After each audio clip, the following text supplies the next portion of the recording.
afternoon. Are we on 4 o'clock straight up on a Wednesday edition of On Cue? As always, I'm your host, Rich Quinones. 2 hours to play with. We'll take you up to 6 o'clock straight up on this New Year's Eve edition, as we like to not only call a Wednesday, but a Woosah Wednesday. As I mentioned, 2 hours to play with. We'll take you up to 6 o'clock straight up. On the East Coast, as we're coming at you from the friendly confines of our remote studios of Sports Radio 102.9 FM The Game. As always, get social with me at Rich Q on Q, XIG, TikTok Rich Q on the mic. And of course, we are part of the AUDACY family. If you download the Coastal Sports Digital Network app, or if you download the AUDACY app and search Coastal Sports Digital Network, that's where you will find us. Hope everyone had a good Sports Tuesday and you are enjoying your Woosah Wednesday on this 31st, as we are finally kissing goodbye 2025. And there's no place I'd rather be for the next 2 hours than just hanging with you guys for 2 hours, doing what we do, talking sports and breaking stones and having fun with it. As always, Kosko is going to join us in about 15-20. A lot of stuff. Now, yesterday, if you guys realize, I was traveling for the hoops, and we dropped a new edition of Overseas Dimes. That's out. But again, glad we're back in the saddle today. A very busy and huge Football Friday show coming up as well. And let me just say this. We've not only have a lot of college football to dive into, we have a lot of NFL news and notes to dive into. And we will open it up, as always, hashtag on cue. Like, comment, subscribe to the YouTube channel. We're also on Kicks, and we are also on the Rumble platform as well. But, man, I'll tell you, you look at that Monday night game, Atlanta, the Rams, did Stafford play himself out of the MVP conversation? Do we have a couple new dark horses, Drake May, Trevor Lawrence? The issue with the Patriots is, to me, absolutely alarming. It really is. I mean, on so many levels right now, and the Pats are under fire because it's not only one player, now it's two players. Now, obviously, if you haven't really followed what's going on over the last 24, 48 hours, you've got the issue with Barmore now. You have the issue with Diggs, Stefon Diggs, and it's just a bad look all around. You're talking about two players in the span of 24 to 48 hours, right? So you got the defensive tackle, Christian Barmore, who's now facing a misdemeanor charge of assault battery on a household family member, according to court documents. Not good. Not good at all. Oh, by the way, the charges stem from an alleged incident back on August 8th, go figure, and finally filed December 16th. And if that's not alarming enough, how about this? These allegations, claims come a day after Patriots wide receiver Stefon Diggs was found to be facing a felony charge of strangulation and a misdemeanor charge of assault from alleged incident December 2nd. And I'll tell you this, I mean, we'll go through some of the details, and obviously there's a couple of schools of thought. You know, the New England Patriots came out and they had their comment, they had their statement, which I'm going to get into. But the charges that Diggs has been accused of, as I mentioned, felony strangulation, suffocation, misdemeanor assault battery, right? According to legal findings and filings. His attorney basically said, no. Allegations, we're denying the allegations. Okay. So his next court date is going to be January 23rd, 2 days before the date of the AFC Championship game.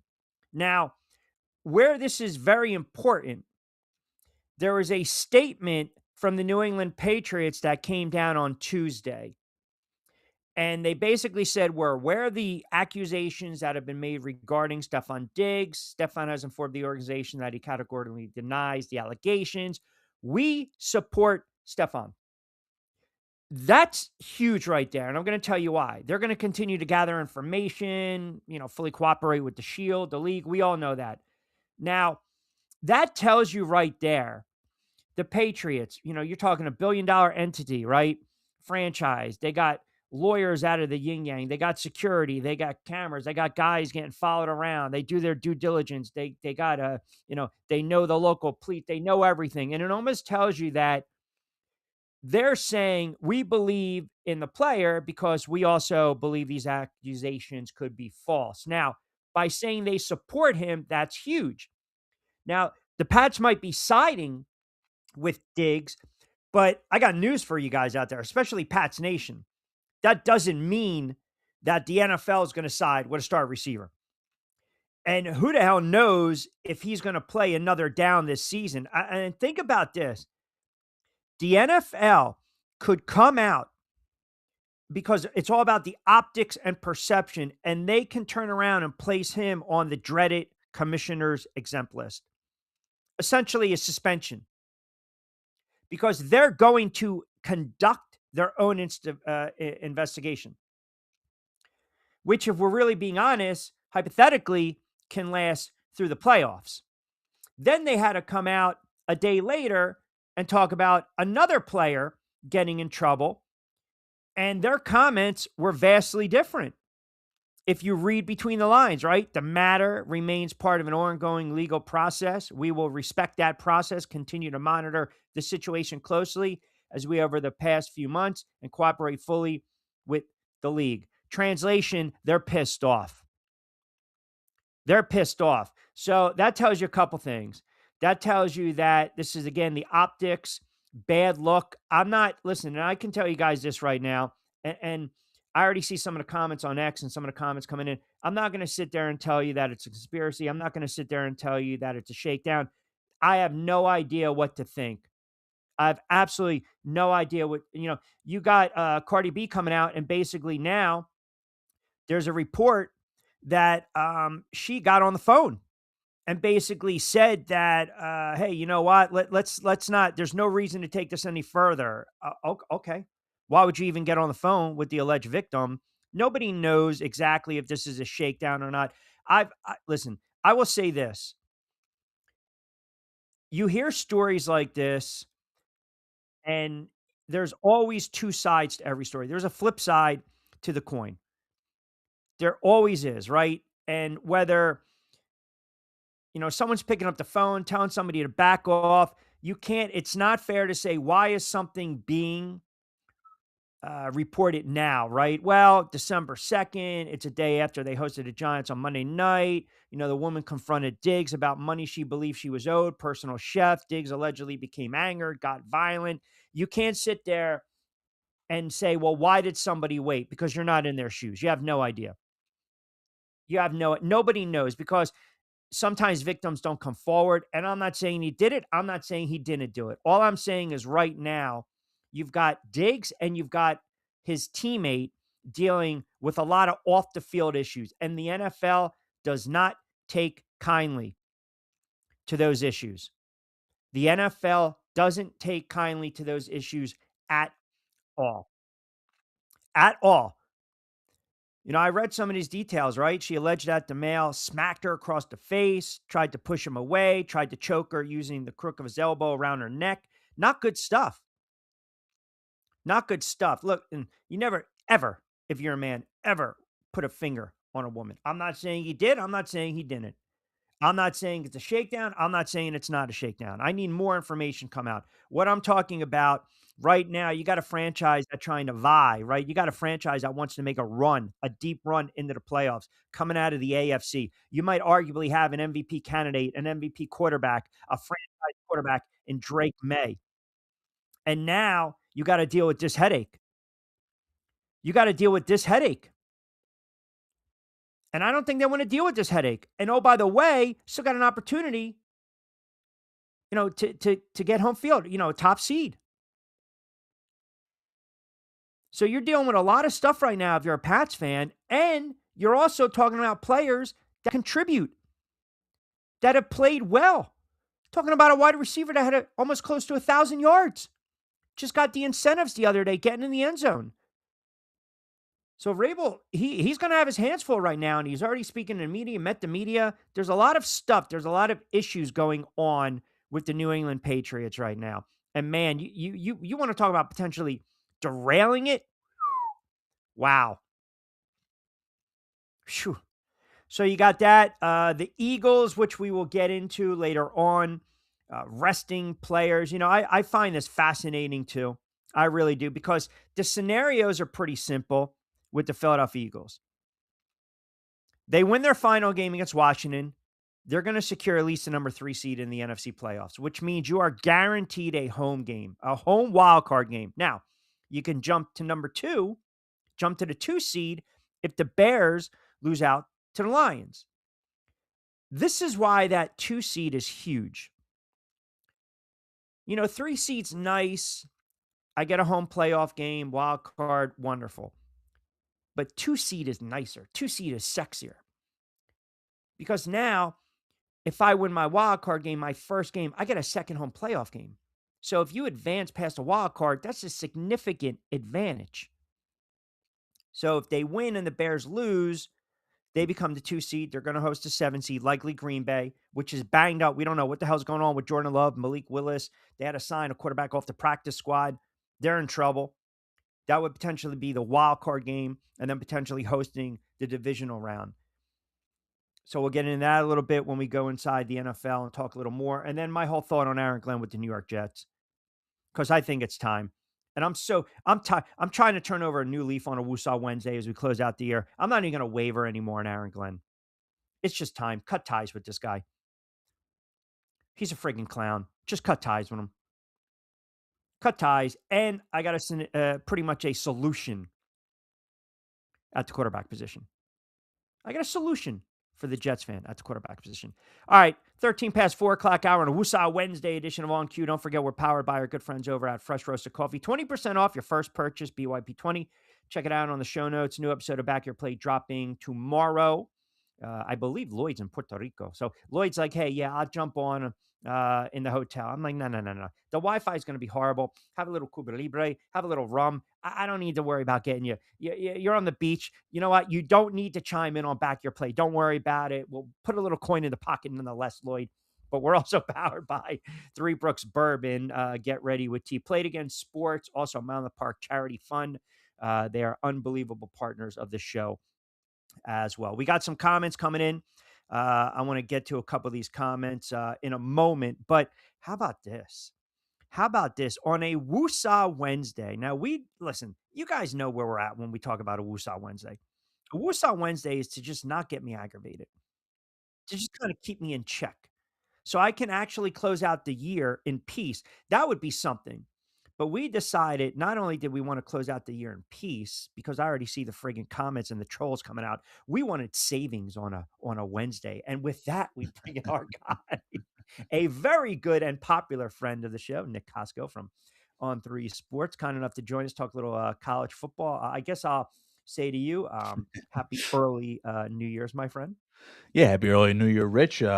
Belated Merry Christmas, obviously. Yeah, Festivus, the holidays to you. Did you air the grievances? Did you have the airing of the grievances? There's plenty of airing of the grievances when it comes to what's in this college football news cycle, and I have to air my grievances. I have to, I'm gracing you with some good content here today, but I have to save my voice after today because I have to get ready for Friday.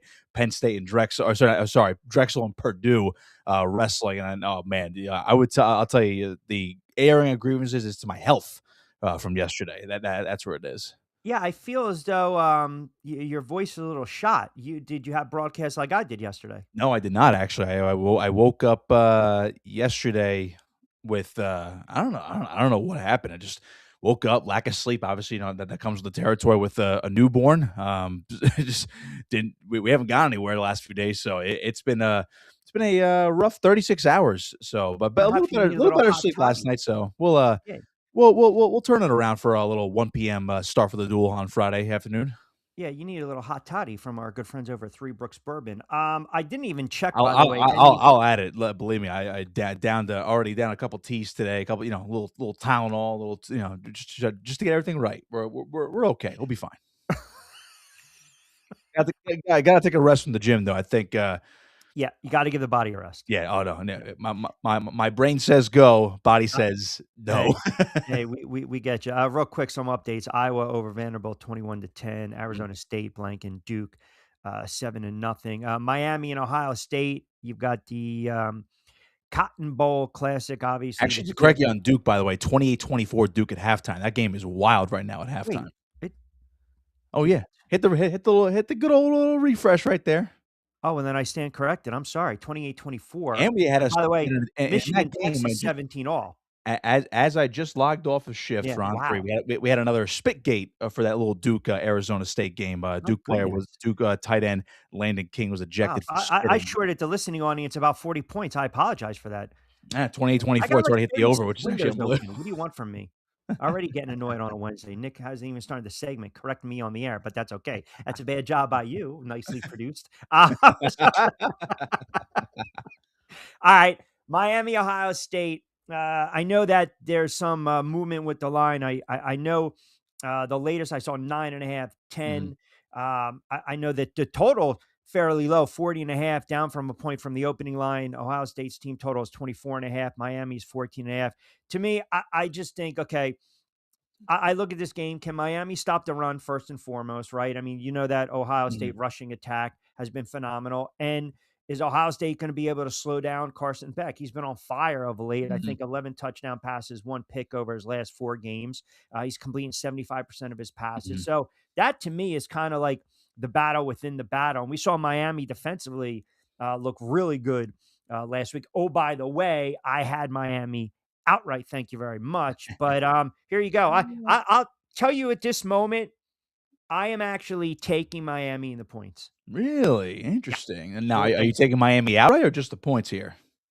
Uh, Yeah, I'm hedging. gonna take the 10. Hedging your bet there a little bit there, Rich. And, I do like Ohio State in this game, and, frankly, I think I like the 9.5 though for Ohio State. That's where we had it at BetMGM the other day. I think like you said, I think it dropped to 8.5 today. I think more money is going over towards Miami. Now, the defense looked fantastic against Texas A&M, limiting them to 3 points. Carson Beck in the offense did just enough, but I think that the people are higher on Miami going into this game because of that defense. Carson Beck is very hit and miss. He's been a little bit more hit this year than he was during his last season at Georgia just last year. But when you look at Carson Beck, which one are you going to get? I don't think Yeah, you're going to get the good one, or you're not. You're going to get maybe like the middling one tonight, just because this Ohio State defense is the best defense he's going to see all season long. And I say that right now because I think Ohio State's going to win. You talk about guys like Arvell Reese at linebacker, Caleb Downs at safety. This Ohio State defense is arguably better than last year's, and this team to me, they kind of were stunned a little bit by Indiana. Now, if my picks still stand by the time we get to the national championship game, I still have Indiana winning the whole thing right now. That could obviously change after this weekend, depending upon what happens. But I think Ohio State right into a bit of a surprise in Indiana. Indiana is so well rounded, but Ohio State's kind of run by everybody that wants to play this drag it out, gritty type of football. And we saw that in the game against Michigan, in the final season, the final game of the regular season. They shut Michigan down. Once Bryce Underwood couldn't throw, Michigan couldn't really do pretty much anything else at that point. Now they do the same thing with Miami. Now I get Miami is a better run game with Fletcher in the backfield, but I think Ohio State is just too good, and Miami's defense I don't think it can replicate that type of performance. Now they could slow Ohio State down. Don't get me wrong. sure. But I don't think they're going to be that stout again, where you're going to limit Julian Sayin, Jeremiah Smith, Carnell Tate, Bo Jackson, not the Bo Jackson, but a Bo Jackson coming out of that backfield for Ohio State this time around. I think they're just too good. And I'll take the 9.5 or the 8.5, if you will, just because I think there's going to be, maybe a late touchdown here to kind of put the game away. But I think it will be competitive. But I see, something along the lines of maybe like a 30-20 type of game by the game's end, and Ohio State advances to the semifinals. Good point on Jackson, by the way. You look at what he's been able to do: 12 games, Mhm, right around 170 plus carries, over 1,000 yards. mhm. And again, you're talking about, I don't care what type of level, high school, college, or the pros. If you're averaging 5 yards a carry, that's phenomenal. This kid's Pretty good. averaging 6.2. Yeah. right? So now you're talking down and distance become a problem for Miami. That defense, short yardage situation, they can Yeah. open up and be a little You're creative. essentially getting a first down every 2 to 3 plays, and you're not really Right, getting stopped right. down. You're going right down the field. So, But yeah. if Miami falls, behind 17-3 Mhm. midway through the second, do you believe Beck can throw them back in the game? I think he certainly can. I don't know how he's going to manage himself this time around because we saw him struggle against him. Texas A&M has a good defense as well. We saw him struggle a little bit in that game. So when you just put it on paper, Ohio State has the better defense than the Aggies. So if you're Carson Beck in Miami, you're down 17-3, let's say midway through the second quarter. Do you necessarily just put everything on Beck in the second quarter before halftime and say, hey, we just need to throw it now 30 more times to get back in this game? No, I don't think you do that. I think you have to still balance it out with the run game with Yep. Fletcher and other guys. But they obviously, that they have weapons. Beck can really throw it. Malachi Tony, great freshman wide receiver. So there are opportunities for the Hurricanes to get back in that game if they are down, by 2 scores, let's say in the second quarter, or, early third quarter. Um, wouldn't be time to hit the panic button, but I could see Ohio State going up by 2 scores, let's say in the fourth quarter. Then maybe they force Beck into some mistakes. I just think they are too good right now, the Buckeyes, where they're going to be able to pull away. You could see maybe a 23-20 game going into the fourth quarter. A touchdown puts them up by 10, and then not they're going to be on cruise control, but that's going to be too much to overcome if you're Miami. Would say, like, I don't know, 7 minutes ago, they'll just be pressing a little bit too much. So I think in the end, Ohio State just too good. Miami a little bit better than I thought they were going to be, considering how they handled Texas A&M the other week. So competitive game, but I think Ohio State still gets done by double digits. All right. Well, I mean, I'll listen. 9 I'm comfortable with. 10 I'm very comfortable with. So I don't want the push. I want the win. Oregon and Texas Tech. I like this matchup for a couple of reasons, right? Quack, quack, quack. Red Raiders have allowed 23 points combined over the last 4 games. They held BYU in check, right? 7 points twice. They were averaging 30 something a game. Now, obviously, you look at the Ducks, 39.2 points per contest. Haven't faced a defense like Texas Tech. And, the Red Raiders only lost. That was what against Arizona State, I think, in October. The Yeah, line little in this slip one, up. yeah, I've seen some movement in this line, by the way. Mm. I saw it at 3.5. I've seen it come down to 2.5. I think it's going to sit right at 3. The total intrigues me in this one, 51.5. I'm inclined to actually play the over in this one. I don't like either side, but I believe this is your 33-20 type of game.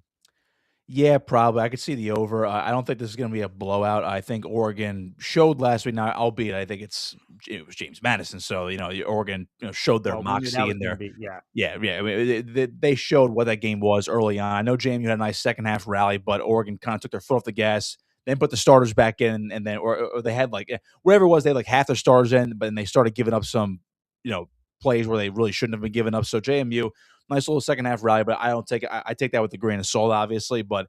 Texas Tech, very, very good. As I see the comments right here, they have been consistently really good. That defense is great. That is the best roster college football money can buy. Obviously, Joey McGuire's done a great job coaching up that football team. I like Barmore and their quarterback a lot, but it's that defense led by Jacob Rodriguez, who I know who's been profiled a lot by College Game Day and a bunch of other outlets Mhm. about his story. Great linebacker. Obviously, I thought should have been in the Heisman conversation, at least a finalist at that point. He's been that good all season long. So I do like Texas Tech plus 2.5 in this football game. I think they're going to win. I actually had them winning initially. I think they are. This is that matchup where it's you could probably. I know they're a Big 12 team, but you can kind of compare it to. Remember when Penn State played Boise State last year? You're like, oh yeah, Boise Mhm. State, they got the bye, and it's like, okay, did they deserve this bye? I don't think people are necessarily saying does Texas Tech deserve this bye because they've been really good all season long. They beat a good BYU team twice this year, pretty handily, especially in the conference title game. I think what the problem with Oregon is we saw them let their guard down against Indiana. Indiana kind of handled them a little bit. We've seen Oregon struggle a little. They struggled against Iowa a little bit, but then again, a lot of teams will struggle against Iowa on the road. Dante Moore, probably the better quarterback for Oregon than Baron Morton for Texas Tech, but I think Tech's defense is just better. This is going to be a really tight game.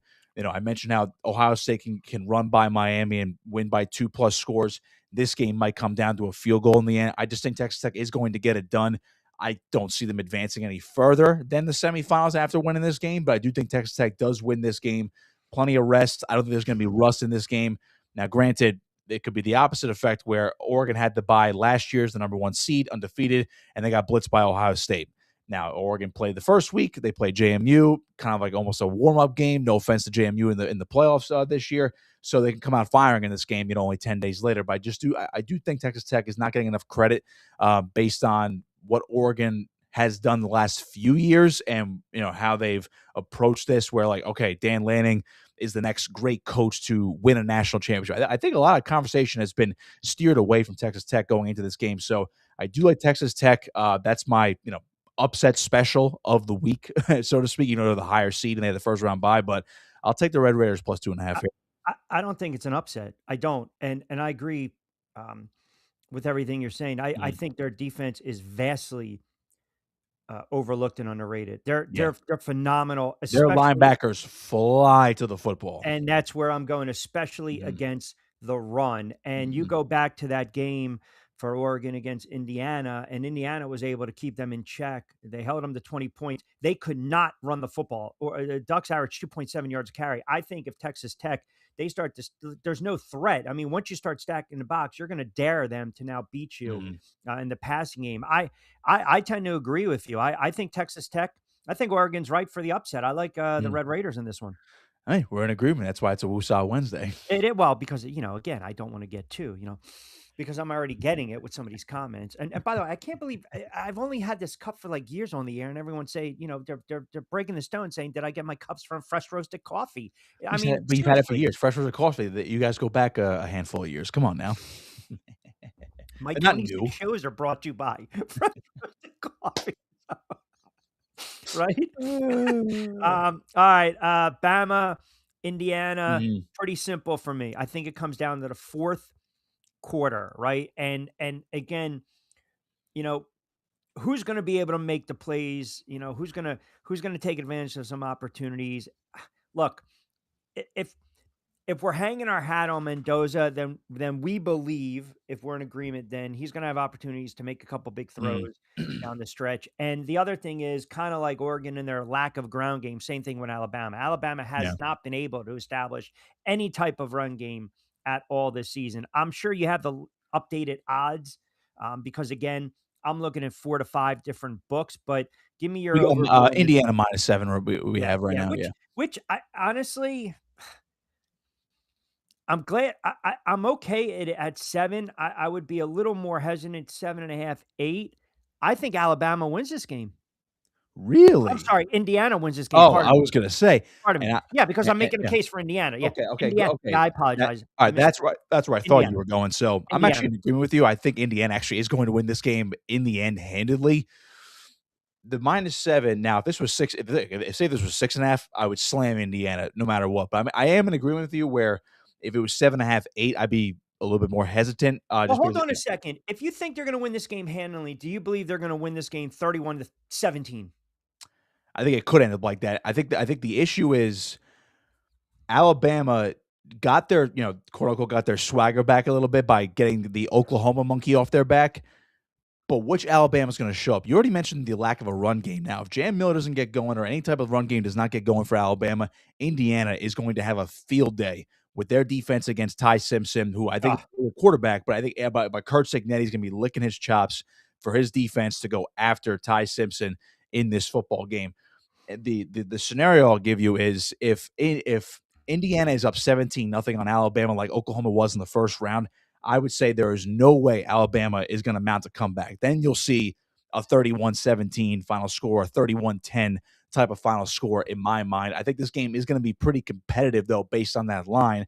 I just think, like Ohio State over Miami, I think Indiana can win this game by double digits. I just think they're too good, and I think Mendoza is that good of a quarterback. Right? I think he is playing the best football among all quarterbacks in college football right now.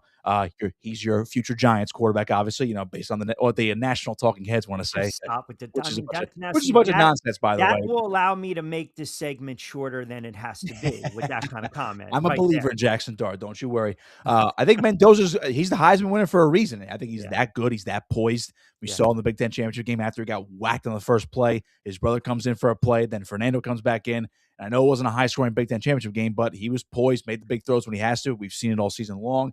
I would take Mendoza over Simpson right now. I like Ty Simpson a lot, but again, the X factor is Alabama's defense, while good, Alabama's had the tendency to put themselves in holes this season. We saw it against Georgia in the SEC championship game. We saw it against Oklahoma the first time and the second time. By the way, I shouldn't say in a hole the first time. They just kind of blew it against Oklahoma the first time, and then the second time in the playoff, which they ended up winning, they put themselves in a hole. But you put yourself in a 17-0 hole against Indiana at the Rose Bowl, which is more of a Big Ten institution, by the way, or a Big Ten venue than the SEC, going all the way out there. I think Indiana's just too good. I think Kurt Cignetti just has a way with this team where, they're my national title pick, Indiana, but if just for some reason, like this team just never gets frightened by the big moment. They never have a deer in the headlights look, even though you're like, okay, this is the first time Indiana's in this spot. Okay, we saw that last year, and then it's like, okay, they learned from their mistakes from last year, his first year. All right, first Big Ten championship game, they win. Okay, it's going to be their first Rose Bowl. I say they're going to win. It's going to be their first semifinal in a couple weeks. I think they're going to win. I think that they are just too good, too fundamentally sound. They're too well coached. Not that Kalen DeBoer is not a good coach for Alabama, but I think Kurt Cignetti has just something clicking right now that I think just cannot be beaten right now. So give me Indiana -7. Let me just quickly, and then we'll wrap it up on this game. Let me Mhm. throw a scenario out. Is it possible with Indiana having that extra week of rest, they come out a little flat Sure. and maybe okay, so maybe Alabama strikes first. Now all of a sudden pressure's on Indiana, right? Yeah, I I could mean, see that. I people like to say that type of momentum really doesn't exist, but I think there's a legit rest versus rust argument. You and I talk about it all the time when it comes to boxing and MMA. There is a yeah, versus that's rust right. factor for sure. I think there is one for football as well. I think Alabama, as I mentioned, they got their swagger back, so there's a chance where like, okay, we came back, beat Oklahoma on the road in the first round, and now this is a neutral site game at the Rose Bowl. We were here a couple of years ago. I know it was Nick Saban, not Kalen DeBoer, but it's like, hey, we're familiar with this environment. We have a chance to go to the semifinals. All the pressure's on Indiana because they're undefeated. They're the number one seed, kind of like how it was for Oregon last year. Is this the start of the championship DVD for Alabama, just like Ohio State last year? I don't think so, but certainly I could see where maybe Mendoza he doesn't throw many picks, but what if he's picked off early in this game and then the Bama goes up 7-0 in this game and it's like, ooh, a little shell shocked right there. Maybe Bama makes this a bit of an uglier game earlier on, and then Indiana has to respond to some adversity that they have so far this year. They did it against Penn State. They had a tight game with Oregon, and obviously against Ohio State, that was a big time grinded out type of game against the Buckeyes. So they've proven they can win in those scenarios, but it would not surprise me if Alabama strikes first and makes this one a little bit more interesting than some people some people think. All right, last game, and I don't want to hold you because I got to be honest, your voice is starting to crack like Peter Brady. I hear it. Oh, I know. It's It's not good. going. I'm waiting for you to sit there and say, "When it's time to change." All, all, all this. I mean, I feel you're laboring. People are like, "Get him off the air already." I'm like, I can't. Ah. He's fighting through it. That's what Cosco does. He's a fighter. This is He what we fights. do. Yeah, Forget AI to modify my voice. Can you imagine? Can you imagine if I use an AI tool and I just kind of I typed into it and then like my mouth just moved and spoke about how my normal oh, voice would sound? I want my voice to sound like Barry White. Ole Miss and Georgia. This is another line that's right at 6.5. Obviously, Georgia's favor. You got a total of 56, Mhm. and it's shade to the over 56.5. So give me a quick little thought process on this one as we close it out. Line wise, I like Ole Miss +6, but I do like Georgia to win this one outright. I think they are going to beat them a second time, but I think Ole Miss this time around will play a really good game and maybe have a chance to win in the end. I think they have a little something cooking under Pete Golding, but Kirby Smart obviously is at the head coaching advantage goes to Georgia in this one. It's tough to beat a team twice, but again, this is Ole Miss against Georgia, and when Georgia's been in this spot a million times, I think they feel it's a certain type of way after last year having the first round bye and then losing to your Notre Dame Fighting Irish in the quarterfinals last season. So I think Gunnar Stockton, he's got something cooking, man. And don't forget, Georgia was down Carson Beck last year. They, Right, you know, right. regardless of what you think of Carson Beck, they didn't have him in the playoff game last year, and that was Stockton at the time, where you're just like, what the heck is he doing? Gunnar Stockton is a pretty good darn quarterback right now. So I love Trinidad Chambliss and what Ole Miss has. Kawan Lacey did say he is going to play, so they will have their running back. Ole Miss will, so that definitely does help. The problem is, I think Georgia's just better. Yeah, They they are, are. and if Georgia won the whole thing, wouldn't shock me. I do have Georgia playing Indiana in the championship game, by the way, with Indiana winning, but I do like Georgia in a close one. I think Ole Miss can cover for sure. I think this is a field goal type of game. I think Ole Miss will put on a better show than people think at this point, just because it's only the second game of the Pete Golding era. They have half the coaches said that left for LSU is back for this game or back for the playoff run, except Lane Kiffin. I think Lane's going to be watching the Sugar Bowl from the Sugar Bowl or something, or however, whatever the case may be. To me, there's just too much around, too much noise, not necessarily negative noise around Ole Miss right now, but I think Georgia is that quiet storm that we've been waiting for. They're the SEC champs. They'll at least win this game, if not two here to get to the championship game. I do like Georgia here, but I do like Ole Miss, though, +6. I think it's going to be a very close game. Michael says Oregon winning it all, and then of course new headphones. Who this? AKA He 12 Man, AKA Heisman, AKA Steeler Nation, AKA Duval, also known as Vince, chimes in. So who does Costco have? Your official pick was Indiana. Yeah, I actually had, and to be clear, in that first round, the only game I picked wrong, I picked Texas A&M over Miami, so I was 3 of 4 in the first round, Which and makes then up for some weeks of horrible picks oh, by I know me. you I don't mean, don't I'm get me. not trying to get on you. My picks No. have been crappy too. Hey, I'm hey, just hey, we saying. had a bad run in the middle of the season. We picked it back up though. Initially going in, I had all the top 4 seeds advancing to the semifinals, but I would have Indiana over Texas Tech in the semis and Georgia over Ohio State, by the way. And then you would get Indiana, Georgia for the title game, which I think Indiana's going to do it. I really think so. 16-0, Kurt Signetti, first 16-0 team, and they will walk off into the sunset. And then all of a sudden, Indiana's your new dominant superpower in college football.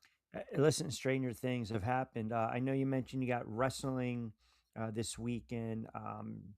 Did you drop any new pods, any new podcasts out on the channel? No new pods as of yet. Probably going to circle back to those next week or within the next week or two in terms of on-3 wrestling or even some high school stuff with the Cal 101. But yeah, Drexel against Purdue, 1 o'clock on Friday in Philadelphia. That will be on Flow Wrestling. So How looking about for. Madman saying pink and green leaf cookies are still on sale? How about that?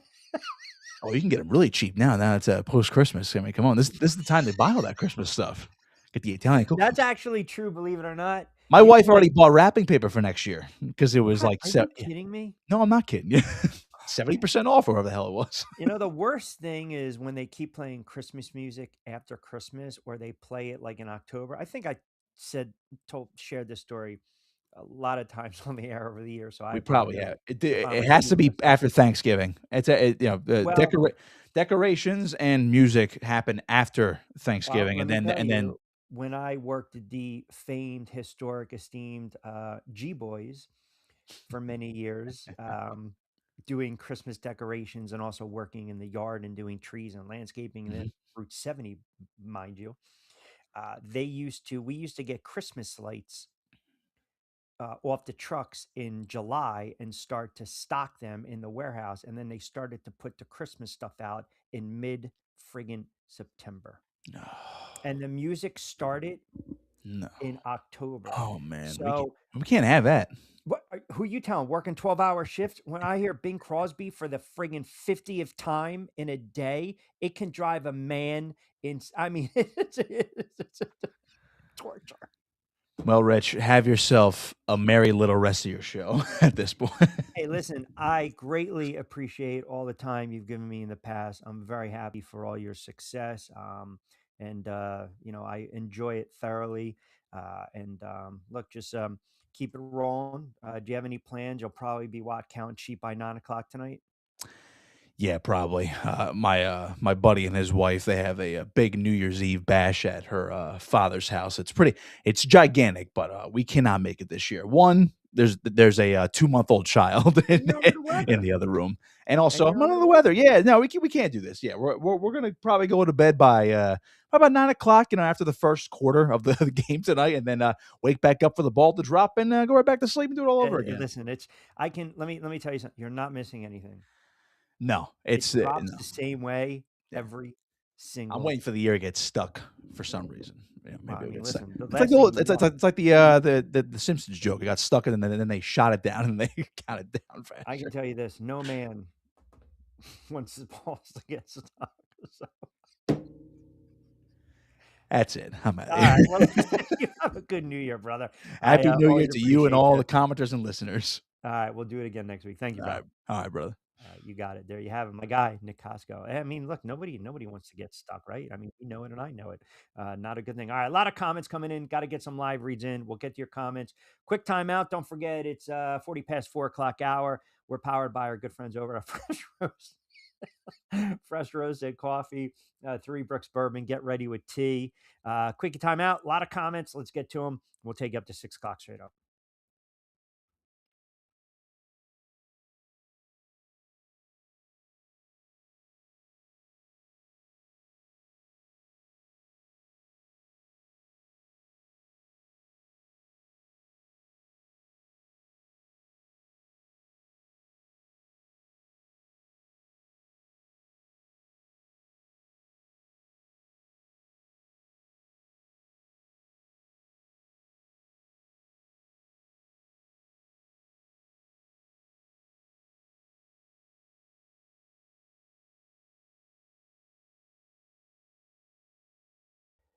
All right, 441. Don't forget, we'll take you up to 6. Good stuff from Costco. Fighting through. Fighting through. Listen, that's what we do. You fight through. Don't forget, we're on Rumble, X, the YouTube channel, at Rich Q on Q. Also, SR 1029 FM The Game, Coastal Sports Digital Network, part of the Odyssey family. Man, as he always does, chimes in first. Of course, Vinny Boom Bots chimes in last. What else is new? Vince says, Happy freaking New Year, people. We have important football tonight.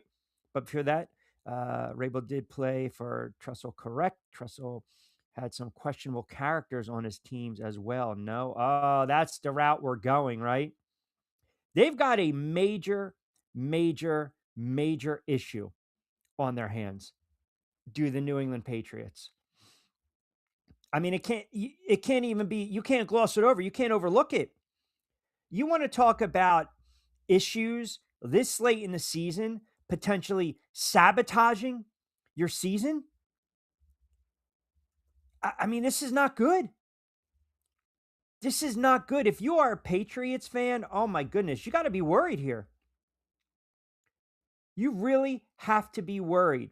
You don't want your season to go down the you know what and get sabotaged. Now, look, if these accusations and allegations are true, not good, right? Conspiracy on the Dig situation. His girlfriend is known hothead who around the alleged time was very pregnant. Could she possibly be the culprit? And Diggs is taking the rap. Just a thought. Wait, what? So you're saying that the Cardi B issue, right? I mean, that's really going outside the box. I don't even touch half of the comments coming in because we don't know. And everything is basically speculation at this point. And it's not fair to say, why does someone come about and have these accusations make public? They're allowed to wait as long as you want. Like, there's no set rule of circumstance where something happens to me and I have to go to the cops right away. I mean, sometimes alleged victims, they don't come forward right away. They just don't. My whole I guess thought here is that if the NFL comes down and these players are suspended, so go to DK Metcalf for a moment. And it's apples and oranges, right? But DK Metcalf did a no-no, got in the tip with the fan. You're not supposed to do that. Shouldn't have been over there. regardless of what was said, what was not said. You make contact, you're going to get suspended. You saw that Steelers offense struggle without DK Metcalf. And basically, what do you do? Whether he laid a finger or hand on the fan, he still touched the fan. The NFL came down. And now the Steelers might pay the ultimate price because you don't have them on that field. Your offense struggles. Late in the game, I think they brought up DK Metcalf the last series, did Nance and Romo. And you saw it had an effect on how that offense ran or lack thereof with Aaron Rodgers under center. Diggs has been extremely productive for the New England Patriots. He's been a safety valve for a young quarterback. The last thing you need is for him to not be on the field if you're the New England Patriots. I mean, with all due respect, I'm not talking about, I don't know, a Kyle Williams, right? You're talking about Diggs, who's had a very productive season, and he's actually getting hot at the right time. They're getting him the ball more. He's got 15 receptions over the last 2 games and close to 300 yards. So they're really working him in the offense. If they don't have him out there, that's going to put more pressure on other players to step up, their ground game to get going, and more pressure on Drake May. I mean, so listen, sometimes these situations unfortunately happen at the worst time, right? At the worst time. Vince, hold on, Vince. Watching the NBA, I thought we had to wait until May to talk NBA. More importantly, I watched some of that Sixers Grizz last night. Let me just say the problem with the NBA is unequivocally the fact that nobody plays any defense. It was 72-72 halftime. What the F? That's the NBA. Welcome to 2025. That's the NBA. It's up and down. And you're right. They don't play any defense. And I've said this. It's not the best quality product. I mean, hell, Atlanta's playing right now. They got 100 points in the third quarter over Minnesota. They got 100 points already. There's no defense in the NBA. None. What was that last night? 139, 136? I mean, that was a crazy game. Maxi's going off for the Sixers. A couple games over 500. But this is where we're at. There is zero defense. The Clippers won by 41 points last night over the Kings. You're not watching the NBA for defense. You want that, sit on the porch with me and let's watch 90s NBA, right? Scott chimes in, sit your player, you still get a home game. Pressure isn't on you if you go on the road the rest of the way. You're talking about the Philadelphia Eagles. So I laid it out. I laid it out for you with the Philadelphia Eagles. And I understand exactly, you want the rest. You want some of these players who are banged up. And again, it's also a situation where, all right, you got Saquon, right? You want to fix that offensive line. You want to rest his legs. You want Jalen Hurts to just kind of take a step back. And then you come out and you play in the wild card game. Now, the argument's always going to be made. What if you come out a little rusty? And I can continue to make an argument why they should play because their offense has not been consistently good all season long. And we saw this a couple years ago, 10-1, wrap it up, lose 6 in a row, then all of a sudden go on the road and lose to Tampa Bay, and their defense did nothing in that game, and their offense struggled. I think there is a fine line when you start to get into the other thing is, let's be honest, right? If you're the Eagles, would you rather play Green Bay or would you rather play the Rams? So if you're the 2 seed, you're hosting the 7 seed, that's likely Green Bay. Now, the Eagles, they can still beat Washington without their starters. Now, the question is, can Detroit beat the Bears? So it still might actually work out, but you're also losing a week of reps from your starters. But I know if you give the Philadelphia Eagles truth serum, they'd rather see Green Bay because you have no idea what's going on with their quarterback. Like, that is a banged up team right now. A banged up team. You got the issue with Jordan Love. You got the issue with Willis. We don't know the quarterback situation. Even with the starters resting, the Eagles are still laying 4.5 against Washington because the Commanders stink. They stink. Now, Can the Lions go on the road and beat Chicago? I believe they can. The Lions have had a down season, and it's a bad look. They're going to have to regroup. So I was never of the belief resting players. I never thought about it. I never, go in, play. And I always harken back to 2007 because it's kind of like the litmus test, the barometer, right? The Giants, nobody in the NFL wanted the Patriots to go undefeated. Certainly not the Dolphins, 72 Dolphin squad. So the Patriots go to New York and the Giants go back and forth with them. The Patriots won a high scoring game, but the Giants show we can play with these guys. We're going to see them again. Now, again, NFC, AFC, different animal. They had the confidence against that Pats team. We'll meet you in the Super Bowl down the road. We can play you tough. And obviously, we know what happened. The rest is history. A little different now with the Eagles resting players. And it's not like, hey, we'll see Jacksonville or Denver down. No. It's different. NFC. So it's either going to be the Packers and or the Rams. I don't believe the Eagles want to play the Rams, even though the Rams have struggled. I mean, the Rams the other day, which kind of leads me into this. The Rams the other night, how do you lose to Atlanta? How do you lose to Atlanta? I mean, the kid Robinson's fantastic. He's brilliant, but you can't lose to Kirk Cousins. For weeks, I've been basically smoking up and glossing the Rams and Matthew Stafford. And I pretty much had it locked in. Matthew Stafford was winning the MVP. And then you go out and you throw some bad picks.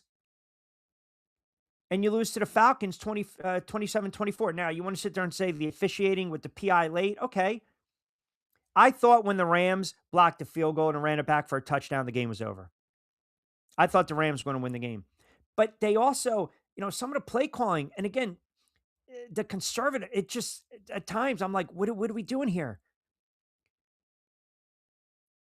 They get the touchdown, it's 24-10. They get the blocked field goal, it's now 24-17. They get the Rams to punt, and now you're like, all the momentum, and what does Stafford do? He throws a bad pick. And they still tie it up, and then defensively, they don't make any plays, and the Rams, the Falcons get the field goal late. I don't understand the clock management by McDermott late in that game. It made absolutely no sense. We always talk about you don't want to burn your timeouts, or if you burn one of them, you do it on the other side at 2 minutes, right? But yet, they were sitting there with the Rams, the way their offense is, 50-something seconds is a hell of a lot better than 20-something odd seconds. Bang, bang, bang, you move 30-something odd yards, and you line up for a long field goal to tie it. And the clock management was horrible by McVay. Absolutely horrible, taking so much time. I mean, you see a timeout with 35 seconds to go, timeout with 30 seconds to go. I mean, you could have preserved some time, especially knowing that the Falcons were going to go conservative. That's the other thing. The Falcons had a 2nd and 10 from the 35. A 2nd and 10 from the 35 at 2:42. They ran their next play at the 2-minute warning. It was a 5-yard run. Then they had a 4-yard run, then a 10-yard run. Nowhere did the Rams take a timeout in that spot. I think the first one they took was a 1-yard run with 35 seconds to go. Even if they had a $1.23 or 45 seconds, they had time for one last play. And you saw the catch that wasn't by Nakua, but you at least give yourself a shot for a sideline 10 to 15 yards out route, long field goal. The Rams right now, they're a little shaky, but I would much rather see the Packers, if I'm an Eagles fan, than the Rams, because the Packers have so many issues right now with the quarterback. I mean, the Packers lose Parsons, then they lose Love, and now they're going to lose their backup, and now they got to go to a kid that you guys have probably never even heard of. Jordan Love's questionable. Malik Willis is questionable. This is not good if you're a Packers fan. Now, they did claim Diggs, who got released by the Dallas Cowboys. This was a kid that was like an all-pro, all-world. We were talking about MVP with all these interceptions returned for touchdowns a couple years ago. So he was claimed off waivers by the Packers. But that's not going to mask their problems. This team has lost 3 straight. Their offense has struggled. They had to sign Riddler, Love, Willis. They're still iffy. The Packers are going to be one and done in the playoffs. One and done. Q Wusa closeout. Yeah, why not? Why not? Yeah, why not? We wanted to have a peaceful close to 2025. That's all. We wanted to have a peaceful close. And then we bring in the new year. That's what we do. We bring in the new year. Broncos country, let's ride. Big Ten football. Rutgers. Went through that one. Oregon. Let me see. That's the craziest take I've ever heard. I've been a Costco supporter, but Indiana winning a chip, he needs to be tested immediately. Hey, listen, it's what we do on the show. We think outside the box. We don't just throw it to throw it, right? We don't throw it to throw. By the way, thank you, man. Thank you. Thank you. We do have to wait until May. Come on, man. See, now what Vince just did there. Now, I was actually, as earlier today, I was accused of not being fair towards certain Eagles fans. One of them is not on the chat today, and I'm not going to name names, goes to Luca Brasi. I don't do that. Now, that's Vince wasn't reading the room, as Madman pointed out. You know, Luca Brasi has had an issue of reading the room, right? So I'm glad that Madman brought this up to our attention because we got to call him out. It's not a Monday. It's not a Man Up Monday. It's not a Mentioso Local de Radio Lunes, Manolo Man Up Monday. It's Wusa Wednesday. But Vince needed to read the room. The report on Diggs' situation said it started as a money dispute. Cardi B is known to put her hands on people, and this seems like a situation I've heard before involving her, is all I'm saying. Oh, so you're saying the personal chef. You're speculating the personal chef and a dispute over but you're going to have a dispute over money with your girlfriend? Well, I mean, they're both rich.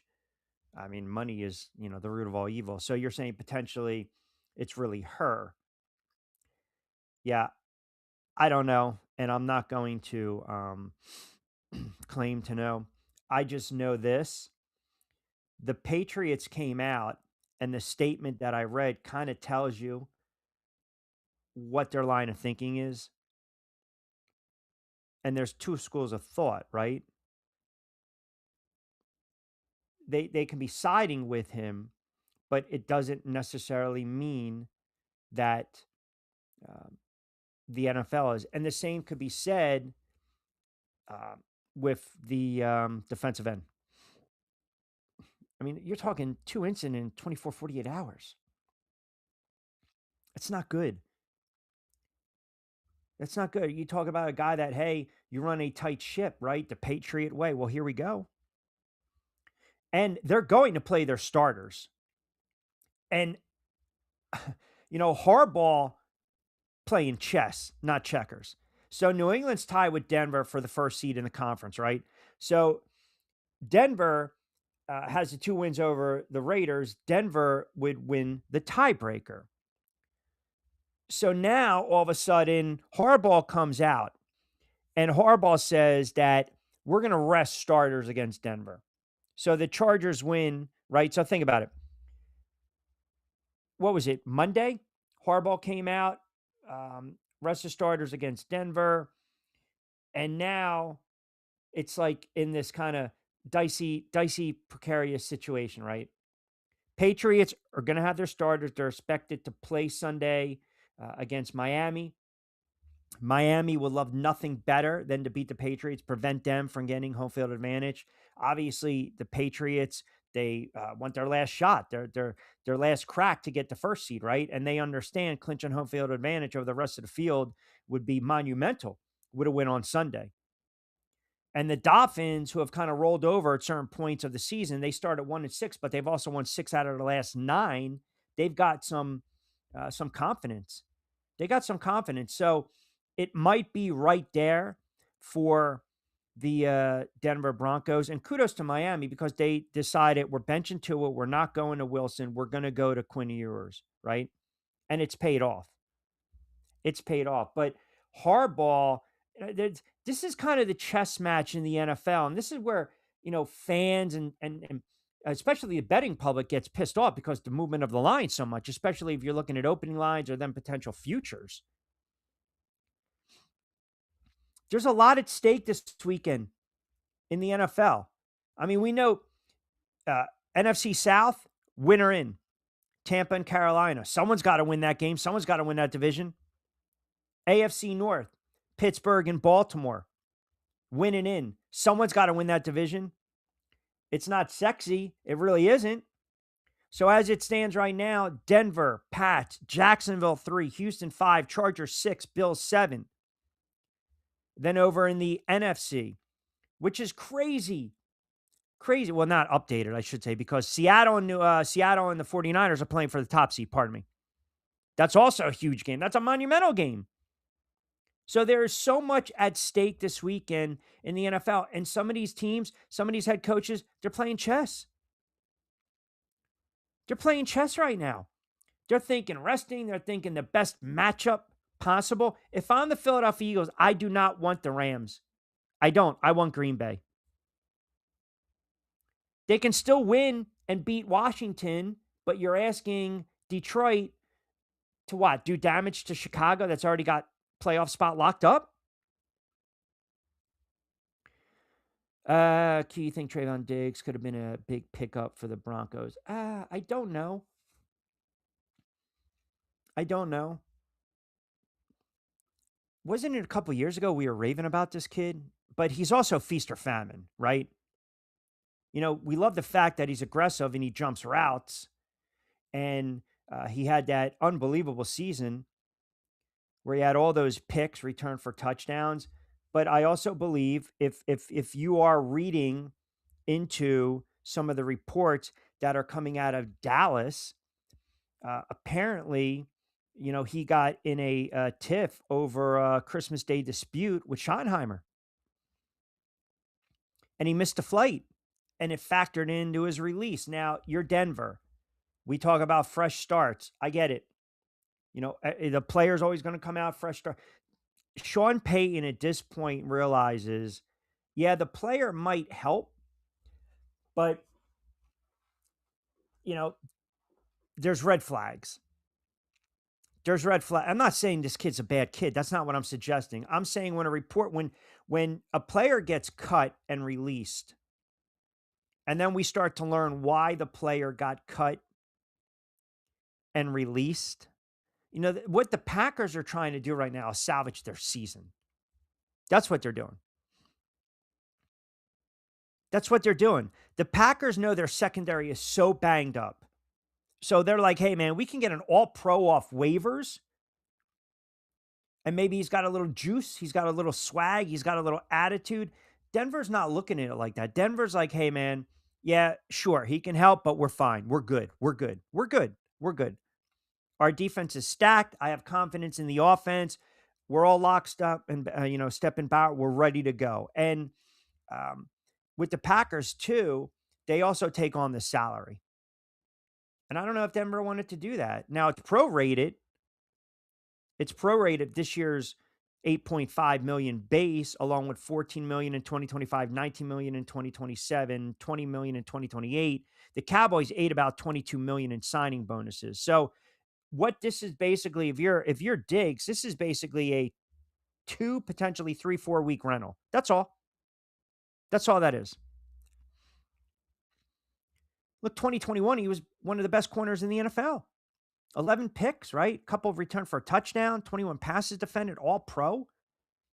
I just get worried when you have these reports coming out that, there was a tiff, there was a riff, I'm missing a meeting, I'm missing a plane, I don't want to go there, I'm staying home with the family, it's the holidays, you have a blowout with a head coach. Those are never good things.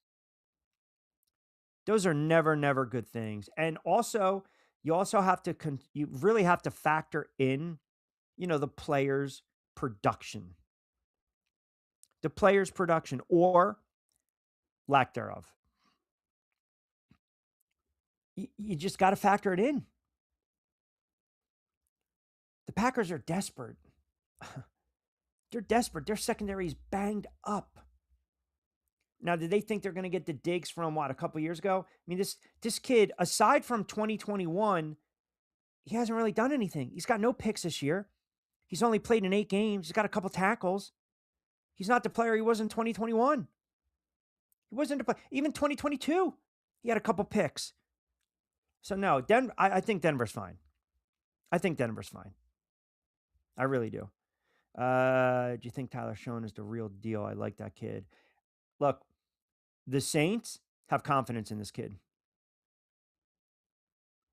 The Saints have confidence in this kid, and I didn't think the kid can play, but he's given a little life to that offense. He's given some life to that franchise. And this goes to what we talked about earlier in the week about tanking, which is such a made up BS media driven narrative. Teams play hard. Like it kind of goes to, by the way, 5:00 on a Wednesday, Woosah Wednesday edition of On Cue right here on SR 1029 FM The Game, Coastal Sports Digital Network, part of the Audacy family. We'll take you up to 6. It goes to what we talked about with these teams where we sit there and say they're not playing hard, right? Guys play. They play hard. They play hard. They're not rolling over, man. How do you explain Cleveland beating Pittsburgh, Carolina beating the Rams, the Saints winning some football games, Miami winning some football games? I mean, the Saints are 6-10, and they were 0-3, 0-4 to start the season. They got their first one against the Giants. This is how you save a job when you're a head coach, and you show that a team believes in you. The Saints started the season 0-4. They beat the Giants. They were down in that game. Remember, Scatterboo had the fumble. They returned it. Dart had the pick 6. But they were 0-4. They got the win at home against the Giants. Then they lost 4 straight. The Saints were a 1-8 football team. They were 1-8, and now they won 5 of 7. They're closing out the season strong. They're building momentum for next season. Now, is this kid the answer? I mean, look, he can play. He's a little older, as a quote rookie.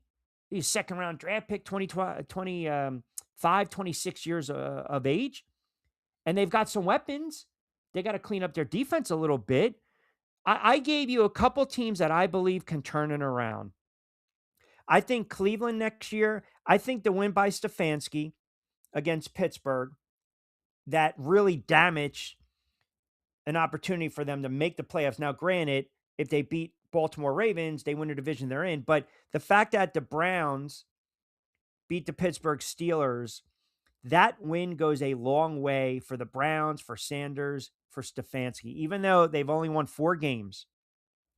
They only won 4 games, but you beat your arch rival, and you did it at home.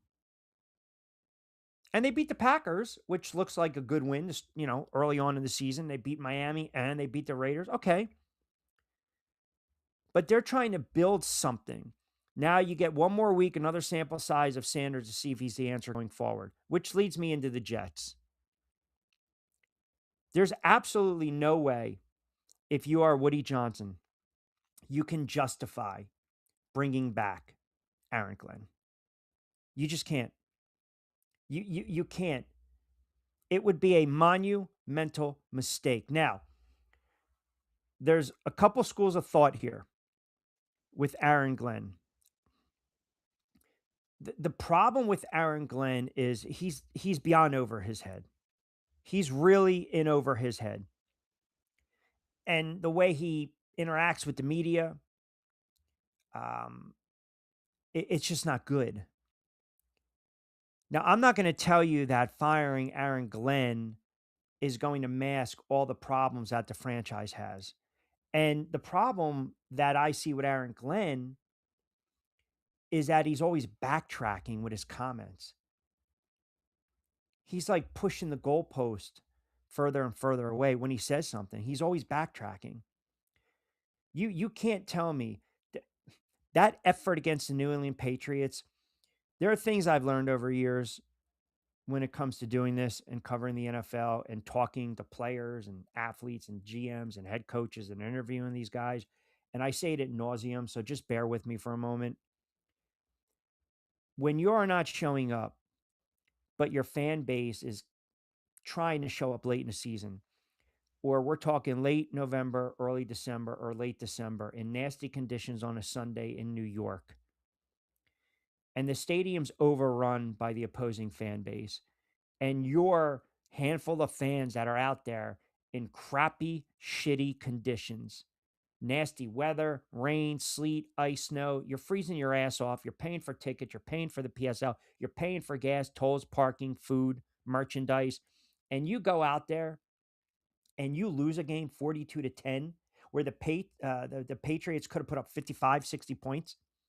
You're down big in that game early. That game starts at 105. The game was over at 125. You cannot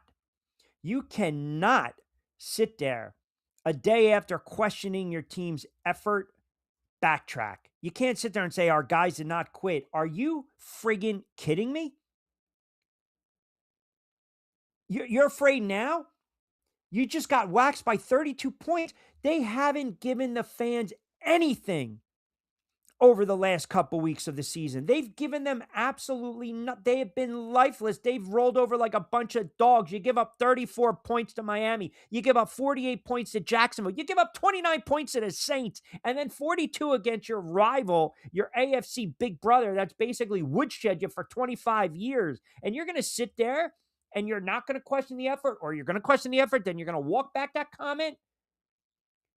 You're afraid to throw your players under the bus. At this point, I would rip him a new ass. Why not?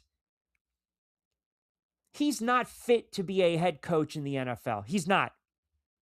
He does not have the makeup to be a head coach. All you're asking as a fan, just be competitive, even if we're bad. Be competitive if we're bad. And he's not even doing that. Quick timeout. A lot more comments coming in. We'll get back to more of the NFL talk. Quick timeout, 11 past 5 o'clock hour.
All right, 12 past 5 o'clock hour. Let me get to some of these comments as well. Matt chimes in.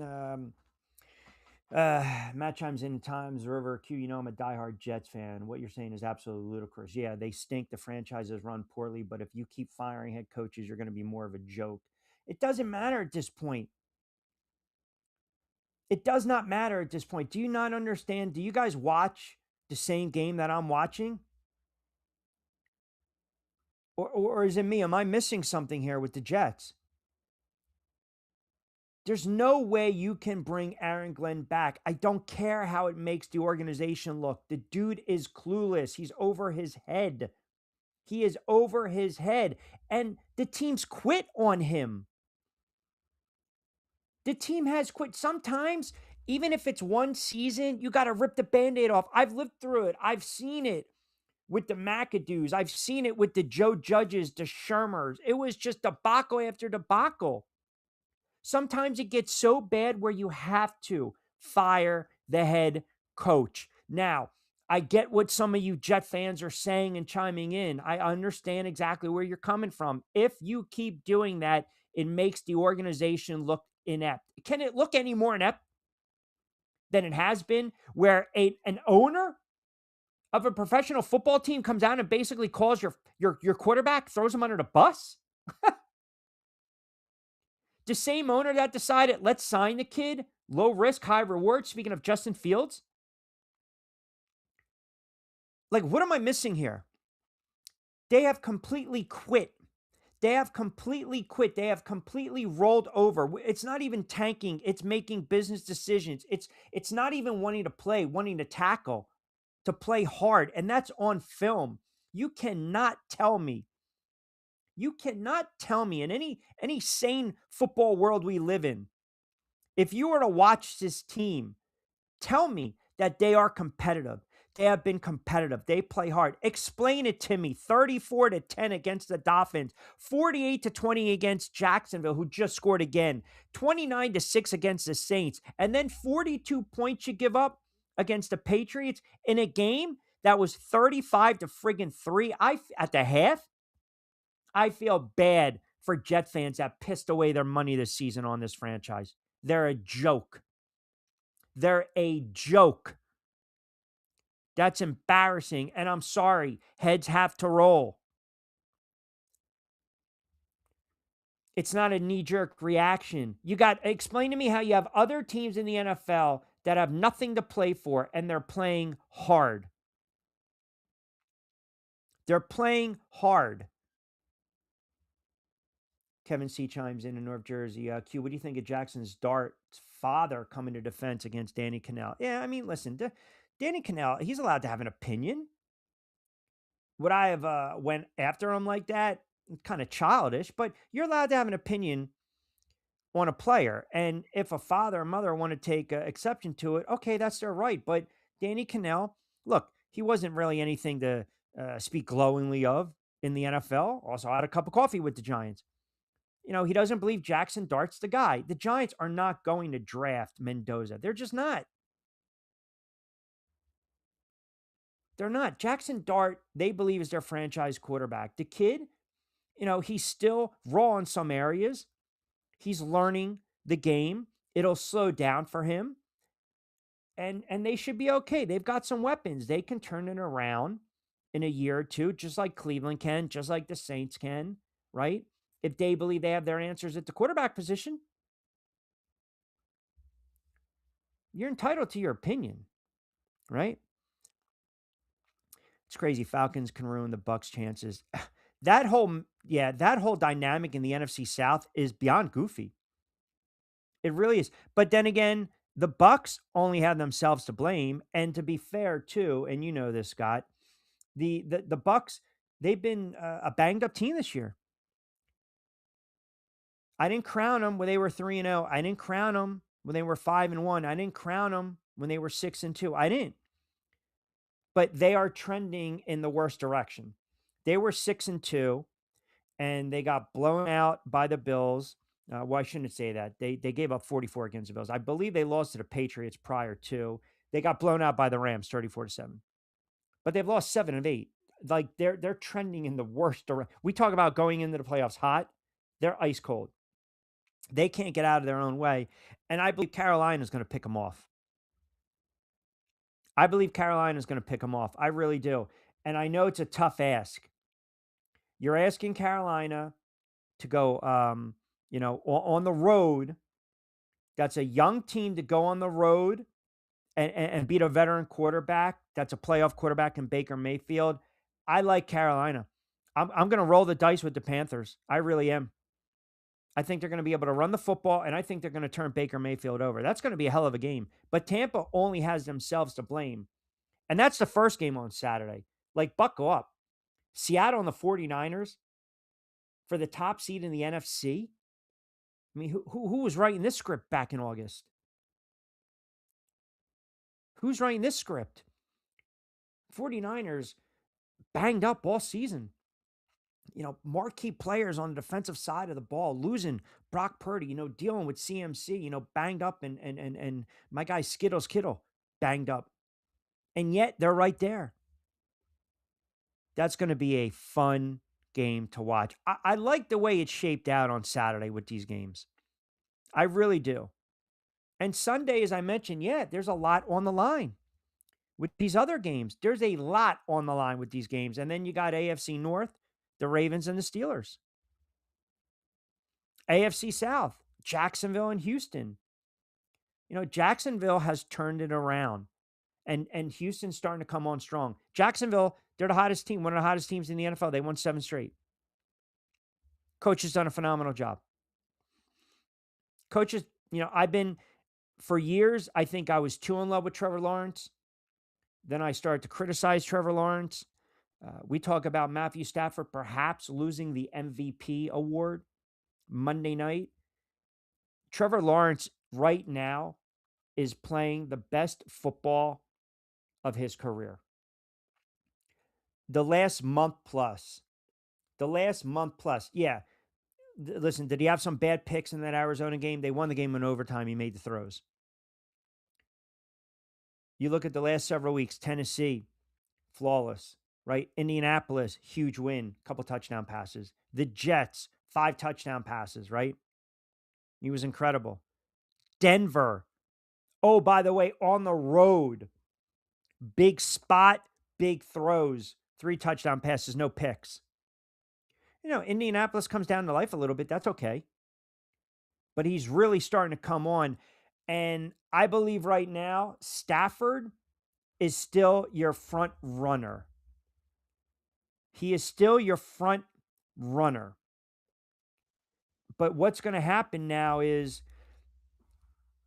the odds have shifted. Like when I say the odds have shifted, May is just favored over Stafford. I still believe Stafford is the favorite to win it, if that makes sense. Forget about I just think, look, did May help his cause? Did Trevor Lawrence help his cause? Absolutely. Absolutely. But the Rams, they will close out the season against the Cardinals. Now, if Stafford throws for 305 touchdowns and he sits in the third quarter, fourth quarter, then what's the conversation going to be? It drastically changes week to week. And now, if you go by the odds, Drake May, because of that blowout over the Jets, is the betting favorite. But I still believe Stafford is worthy of winning the MVP, is my point. That is my point. Drake May is now minus 750, which is crazy, right? That's after 17 weeks. Stafford is plus 450. So that tells you the betting public believes, here we go, it's Drake May. Trevor Lawrence can be a dark horse. Hell, CMC, which is funny because I see Allen over CMC. I see Caleb Williams over CMC. Chris McCaffrey has an unbelievable season. He's carried that offense. He really has. Drake May played himself right back in it, and so is Trevor Lawrence. And remember now, votes, you start pulling votes from each other, right? I still give the slight edge and the nod to Stafford because prior to Monday night, and really the Carolina game, he's played at a really high level, and he really hasn't made mistakes. He just hasn't. But this is what happens. National TV against a bad Atlanta team, and you have a dud. Well, Atlanta's played hard, I should say that. So it's right there for Drake May, which, again, who the hell's know what's going to happen on Sunday? Well, I mean, look, will the Patriots get any pressure from the NFL come Sunday where, you know what, you got to have to suspend Diggs? And if that's the case, now you lose another offensive weapon. He's not out on the field. That will also hurt Drake May in the offense. To me, it just, man, I'll tell you, it is. It's been a very, I think, fun NFL season. I feel like Carroll, but off more than he could chew. I think maybe he would find a second win like Peyton has, but the Raiders look worse now than when he started. He's done. He's done. And he also made the mistake. He went to bat. Let's bring in Geno Smith. And it hasn't worked out. It just hasn't. It's been a colossal failure. It really has. DG Jets fan chimes in. Q, I think, listen, I got to agree with you on this one. I think your assessment and your call on Aaron Glenn, you mentioned in August, I'm not going to give up on him right away. I still think this franchise needs a quarterback. I know Woody Johnson's never going to do it, but he needs to sell the team. They've got some offensive weapons. He's not the answer, Aaron Glenn. He's not. He's just not the answer. And I know why they're probably not going to fire him, because they don't want to have that perception, right? Of, man, we hire and fire guys all the time. But that's where you're at. That's where you're at. Tom in Summers Point, Q, I can't believe I'm going to agree with you to close out the year. Laugh out loud. Eagles should play their starters, get this offense going. They're going to have a problem in the postseason, man. And it's because this offensive coordinator, like, he's holding them back. He's holding them back. I mean, this was asked today. Ready? So a reporter asked Kevin Patullo, it looked like a couple of times you were running it against unfavorable looks. Kevin Patullo responds, quote, yeah, I mean, there were a couple plays where we were just running it to run it.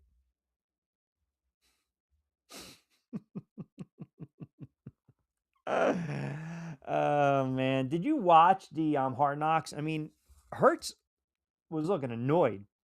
Now, don't tell me, oh, you can't think anything away from that. Really? When you guys love sound bites? You guys love sound bites and all the videos? Yeah. This offense is in trouble. That's why if they played the Rams, I think the Eagles would be one and done. Not so much the Packers, because the Packers have a lot of issues right now. Ton of issues. Take it from a Browns fan. Fire a coach after 1 year or two doesn't keep your team at the bottom. The new coach will have the same lame team to try and fix. It's bigger than the coach. Jet fans know. It is. But here's, yes, and you know as a Browns fan, because you also haven't gotten to quarterback, and the Jets don't have a quarterback, which I'm glad you brought it up. I believe the Jets need to make a run at Lamar Jackson. I said it years ago. It's on the channel. I mentioned it on the show. I would have steer clear pardon me, Aaron Rodgers. If the Jets want to make a splash, and pardon me, it doesn't mean that Aaron Glenn's going to be the guy for the job. If I'm the Jets, I trade for Lamar Jackson. It's wild. And remember too, Lamar Jackson doesn't have an agent, which a lot of people think is going to be a big negative. If I'm the Jets, I try to trade for him. I said this years ago. You have no idea what's going on with Baltimore and that dynamic with Lamar Jackson and the organization and Harbaugh. Because if it comes down to it, Harbaugh's not leaving. They're not getting rid of Harbaugh. They'll move Lamar Jackson. They will. And I'm not trying to give you the Woosah Wednesday hot take. I'm not trying to do the oven mitts. I'm telling you, yes, you've got a quarterback that has missed a significant amount of time because he's dealing with the back injury. But when he's healthy, when he's right, he needs a fresh start. Now, the idea of Baltimore moving on from Lamar Jackson is highly unlikely. But would they move on from Jackson? Is it more likely they decide to trade Lamar Jackson or fire Harbaugh? And they got assets. And they have to be aggressive in the offseason pursuing a quarterback. So you sat there and said, well, plan A has got to be the draft. Well, you know what? You don't know what this kid Moore has. And you don't really know if Mendoza, who won the Heisman, is ready, is an NFL or pro ready quarterback. You don't. It's not a strong quarterbacking class is my point. That's why I kind of laughed at the notion the Giants are going to trade Jackson. They're not. And the non-draft market isn't appealing either. Some of these quarterbacks stink. But if you know a franchise quarterback out of the blue, a little Santa Claus, I'm going to gift you, even though you've been bad this season and we're past the holidays. Oh, I wrapped this one up and I had it under the bed. Here you go. I forgot to give it to you on Christmas morning. If you are desperate, which they are, and there's a franchise quarterback, which you've already seen his body of work, multiple MVP, can get you to the playoffs. Now, can he win playoff games? That's a different story. If he's available, you must explore it. You have to.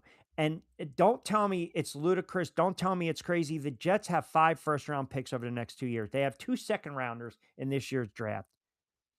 So we talk about the bullets in the chamber and emptying the chamber. They got ammunition. They got more ammunition, trade ammunition, than any friggin' team in the league.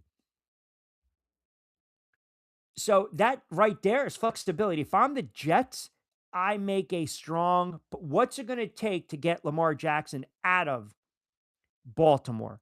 Now, I thought Florio speculated, it's just speculating, so just bear with me, Jet fans. I'm not trying to grease you up.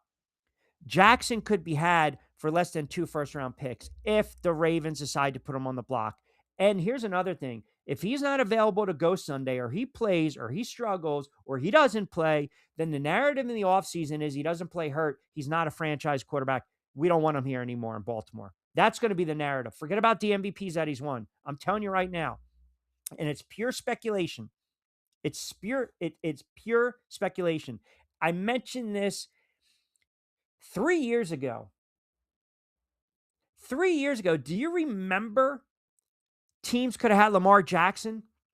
Teams could have had Lamar Jackson for 2 firsts, but no team made the move because Baltimore used the franchise tag on him, the exclusive franchise tag, which basically matched any offer. And I think that's what scared him away. But if I'm the Jets, even if you bring back Aaron Glenn, which I think would be a horrible idea, you make a push for Lamar Jackson. Q, to keep Sanders as your quarterback heading in the next season for the Browns, asking for a friend. I actually posted this. I threw a short up there, and I asked the question, is Shedeur Sanders a franchise quarterback, or can he be a franchise quarterback with the Cleveland Browns? So they're going to be a fascinating team to watch going in the offseason. Now, bear with me. Joe Burrow will most likely stay put in Cincinnati. Whether they decide to fire Taylor or not is a different story. They must address the defense. Follow me now. Pittsburgh, if Pittsburgh loses to Baltimore, I think Aaron Rodgers might retire. I think Aaron Rodgers, I believe Aaron Rodgers Sunday, it could, and no one's talking about this. No one has brought this up. Not the rat ship, not the mothership. No one has brought this up. But could Sunday be Aaron Rodgers' final game in the NFL? Because I believe he's going to really ponder retirement. And when you have a player that starts reflecting, that tells me he's already thinking about it. But I haven't heard one person mention this. So let's just go by this for a second. Let's say Pittsburgh loses and they play poorly and Aaron Rodgers struggles. That Monday, the conversation is going to be, what are you going to do with the quarterback? And would the Pittsburgh Steelers potentially entertain moving on from Tomlin? Or does Mike Tomlin, as I said earlier in the week and last week, I can see a path to Tomlin taking a year off and going to TV. And I think others, much more credible than me, have reported this as well, or have said this. I'm just saying it. I'm not reporting it. So now you've got Pittsburgh without a head coach and a quarterback. You've got Cincinnati and a pissed off quarterback. You've got Baltimore. Maybe they just traded their franchise quarterback. Aha, here comes Cleveland. Here comes Cleveland with probably a top 10 defense next year. Some playmakers on offense. Still got to get a running back. Maybe you go after another wide receiver. Has the sample size provided by Shedeur Sanders, has it been enough? And if it is, and I laid out that other scenario, then this team can compete in the AFC North next year. they can compete in the AFC North. And it's better to dance with the devil you know than the devil you don't know. And that's one of the reasons that they probably should have started Sanders over Gabriel much sooner. Now, everything else is semantics. You guys want to come up with your theories, conspiracy, whatever. It's pretty clear they're not trying to set this kid up to fail. Stefanski understands I need to save my job. And that win against Pittsburgh goes a long way. If he beats Cincinnati and plays well, now you won 2 straight. You won 3 out of 7 to close the season. You hung in there. San Fran pulled away. Bad loss to the Titans, but you hung in there. You hung in there against the Bills. Okay, you no-showed against Cleveland. It happens. You got some building blocks right now. You got some building blocks. So depending upon how they do, this can have a ripple down effect on the entire AFC North. Baltimore wins, okay, Lamar plays, Baltimore wins, okay, that kind of silences the nonsense a little bit depending upon what they do in the postseason. If he falters again and they get bounced in the wild card round, then the conversation is they can't win. They've gone this far with Lamar Jackson. We're not getting rid of Hallball. Trade Lamar Jackson. Joe Burrow, I'm pissed off. I don't have a defense. I'm not getting any younger. My body's bruised. Somewhere along the line, some reporter's going to ask Joe Burrow in February and March, do you love the game? And then if he says, well, it's a little taxing and tiring, then the narrative is going to be Joe Burrow's contemplating retirement. So you get Cincinnati off the list. I mentioned Pittsburgh and Tomlin and Aaron Rodgers. That leaves Cleveland. So I'm trying to tell the Cleveland Browns fan there's hope. There's hope. There's hope. You're probably going to keep Stefanski. It's trending towards that. It really is. It's trending towards that. And I think it's because, look, Shedeur Sanders, he's a young quarterback. There are some things he should not be doing, even though he's a young quarterback. His decision-making is at times. I mentioned the other day he was efficient. I got killed for saying it. I watched that game. A couple of his picks over the last several weeks, these are balls that are tipped that should have been caught. Just goofy bounces. I'm not giving him a pass because you're tagged with the pick. But now, off-season, OTAs, hey, we're bringing in a veteran to push you a little bit. Earn the starter job, and now you got it for an entire season. Then you make the assessment. And remember, low risk, high reward. You're talking about a 5th-round draft pick. You're not talking about a 1st-round draft pick. You're talking about a cheap 5th-round draft pick. So there's hope. So I kind of laid it out for you in that regard. I know it's a little, Lamar Q. That's interesting. Yes. Haha, I'll take this one, Q. The answer, Michael, is yes, only because we need ratings. Wins come later. I'm telling you, it's a situation to watch going forward. It really is. I mean, who doesn't want to beat a Swami, right? Right? I'm just saying, I'm laying it out for you. Like, I get a lot of guys from when I was doing radio in Ohio many, many moons ago. I get a lot of Browns fans, Cincinnati fans that chime in, Pittsburgh fans that chime into the show. There's a path to get better quickly in the NFL. And I never liked the fact that the Jets were putting all their eggs in the Aaron Rodgers basket. I thought it was a mistake. Did I believe Aaron Rodgers was going to tear his Achilles 4 offensive plays into his Jet tenure? No. But I also knew Aaron Rodgers wasn't going to retire because he did not want to retire and have that on his resume.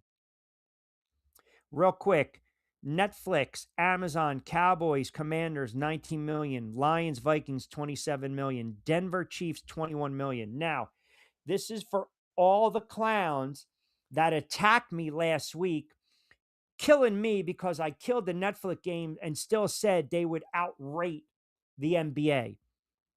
Cavaliers, Knicks, 6.4. Spurs, Thunder, 6.7. Dallas Warriors, 6.1. Rockets, Lakers, 5.4. Hello? Timberwolves, Nuggets, 3.6. Don't tell me, the NBA bitching, whining, and Charles coming out saying that they're friggin' the NFL and the commish are greedy pigs. I give you these numbers. And what did those games have in common? What did those games have in common? Dallas Commanders, Lions, Vikings, Broncos, Chiefs. They all had friggin' backups in these games, and they still crush the NBA. They still crush the NBA. So I got news for you. The NFL sees these numbers. They get them like that in real time. The NFL is laughing their ass off right now saying, hey, we'll see you again next Christmas, NBA. Take that, Chuck. That's exactly what the NFL is thinking right now. That's exactly what they're thinking. You can stick the Saints and the Jets on Christmas Day, and they will do better ratings than the NBA. It's just a fact. It is. It is. And I get why Barkley said what he said. I get it, but the numbers don't lie. The numbers don't lie. So get used to it. Get used to it. Christmas, New Year's, Christmas Day, New Year's, Thanksgiving, Black Friday. Get used to it. It's just funny. It really, it is amusing. And I say it in fun because it doesn't bother me. I love when you guys comment and you troll the hell out of me. I'm fine with that. Once in a while I'll get one right. But some of you guys are so off base thinking that the NBA is going to provide uh, larger viewership than the NFL. It's never going to happen. It's not happening ever, ever. Vince, listen, it's not finally. I'm just being objective. We are fair and balanced on a Woosah Wednesday. I'm just trying to be objective here. I really am. I never believed they were sabotaging the kid. I just think they had their head up their ass and had no idea how to approach it. And now the kid's getting fair reps, and that's all you can ask. Give them an entire offseason. Give them some weapons. Have confidence in Stefanski. You got to go and get a running back. I mean, they need a running back. I mean, think about what they did in the draft. They wanted to strengthen an already strong defense. They drafted the kid out of Michigan. They drafted the linebacker out of UCLA. They went with the running back out of Ohio State that's been banged up, right? They went the tight end route. And then they drafted 2 quarterbacks and another running back. Give them some weapons. The game typically in the second year will slow down. I'm not going to suggest he's the long-term answer, but I would like to see these young quarterbacks. I would like to see some patience with these guys. Gabriel can't play. He just can't. He's not an NFL quarterback. And the kid played in 10 games. This is only going to be Shedeur Sanders' 8th pro game. Sometimes you got to let it sit and marinate. And they also, I also thought if they weren't going to go forward with Sanders, then go to Kansas City and back up Mahomes. Learn from Mahomes. Learn under Andy Reid. Learn from an organization that knows what the hell they're doing. All these teams that I mentioned, Miami's going to need a quarterback. Arizona's going to be a quarterback. Why? Because they overvalued their quarterbacks and gave them a ridiculous amount of money based on what they did, but the belief in what they were going to do. And it hasn't panned out. It hasn't panned out. So, again, you got a 4th, 5th round draft pick, and you realize, well, I don't really have to give up a lot for him. Low risk, high reward. The Raiders are going to need a quarterback. The Jets are going to need a quarterback. So if the Raiders go with Mendoza, the Giants sitting there at number 2, they're not drafting a quarterback. They'll trade back. And if the Jets want to either get Mendoza if he doesn't go to Raiders, or they get the kid from Oregon. Other than that, this is not a strong quarterbacking class. Tennessee doesn't need a quarterback. Arizona does. Cleveland, I think they run it back with Shedeur. Washington's got Daniels. New Orleans believes in this kid. Kansas City has Mahomes. Cincinnati has Burrow. Miami's going to need a quarterback. But they also might go the bridge route. Arizona, the more I think about it, Arizona, they might, if there's a quarterback in the second or maybe get a backup, I think Brissett can show you that he can move the football. That's the one thing I will say. I don't want to slight Jacoby Brissett. I don't. Because he's come in, he's a pro's pro. He's had a career year, by the way. He's had a career year.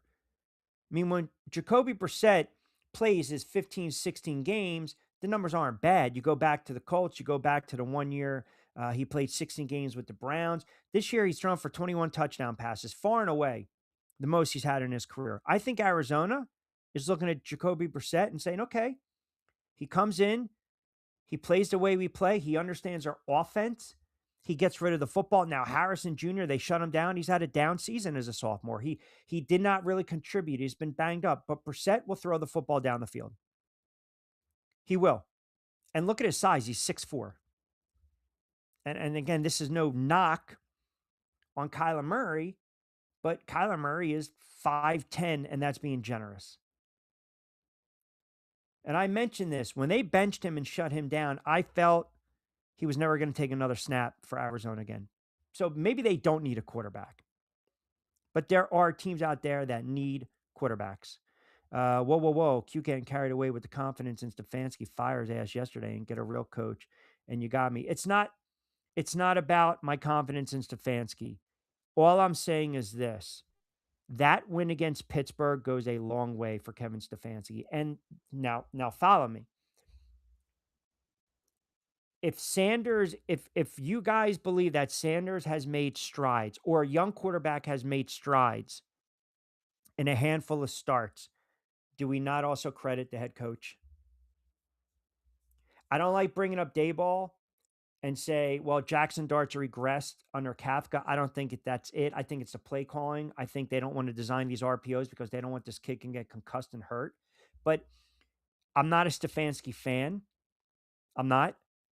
But the fact that Sanders is giving them a little life, a little juice, that's also a reflection on the head coach. I know you guys don't want to hear that, but it's just how it works in the NFL. And beating the Pittsburgh Steelers in the fashion in which they beat them goes a long way. And all I'm saying is that is maybe what the brass is looking at. Would I bring Stefanski back? I wouldn't. I wouldn't. But you don't want to bring in a guy that, is like a replica of Stefanski, if that makes sense. And to Scott's point, you don't want to keep hiring, firing. You don't. You don't. Now, you want me to give you a name? And you tell me, if you are a Cleveland Browns fan, would you like this name? What happens if Miami decides we're going to fire Mike McDaniel? Does McDaniel fit in Cleveland with Sanders? Because this is not a sexy, crop of coaches out there, right? There's no Ben Johnson out there, but people kind of like the offensive mind of a guy like McDaniel, players, coach.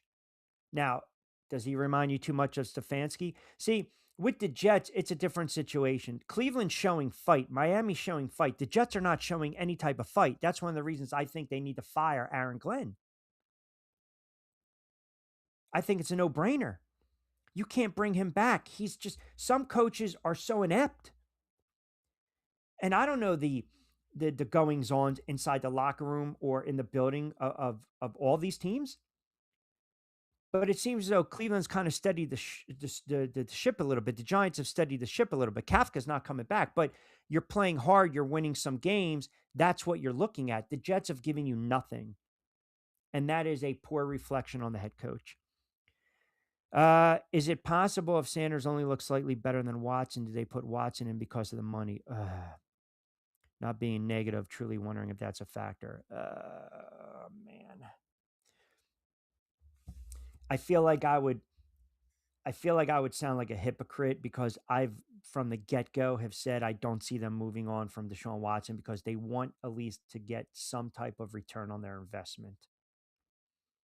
And it's almost like the Tua contract. It gets better. It gets a little more palpable as the years go on. But man, this guy is injury prone. He's not the same quarterback that he was. Guy hasn't played since 2024.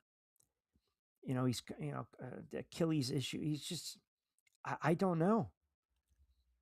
I really don't know. I mean, you're talking about $230 million quarterback. That is a big, big problem, man. Sure, rehabbing, getting in the training room, doing what you need to do. That's great. That's great.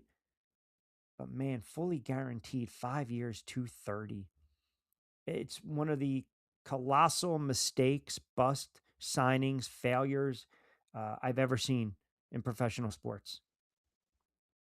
And Houston knew something was going on. It's one of the reasons they suspended him back in 2022. The Browns should have never taken a flyer on him. They should have never. They should have never have taken a flyer on Deshaun Watson. I mean, he's lucky to even be in the NFL. And the fact that they give him 230 million guaranteed. No McDaniel. No, no, no. I'd rather have a defensive minded head coach and get me a very good coordinator. How about Brian Flores?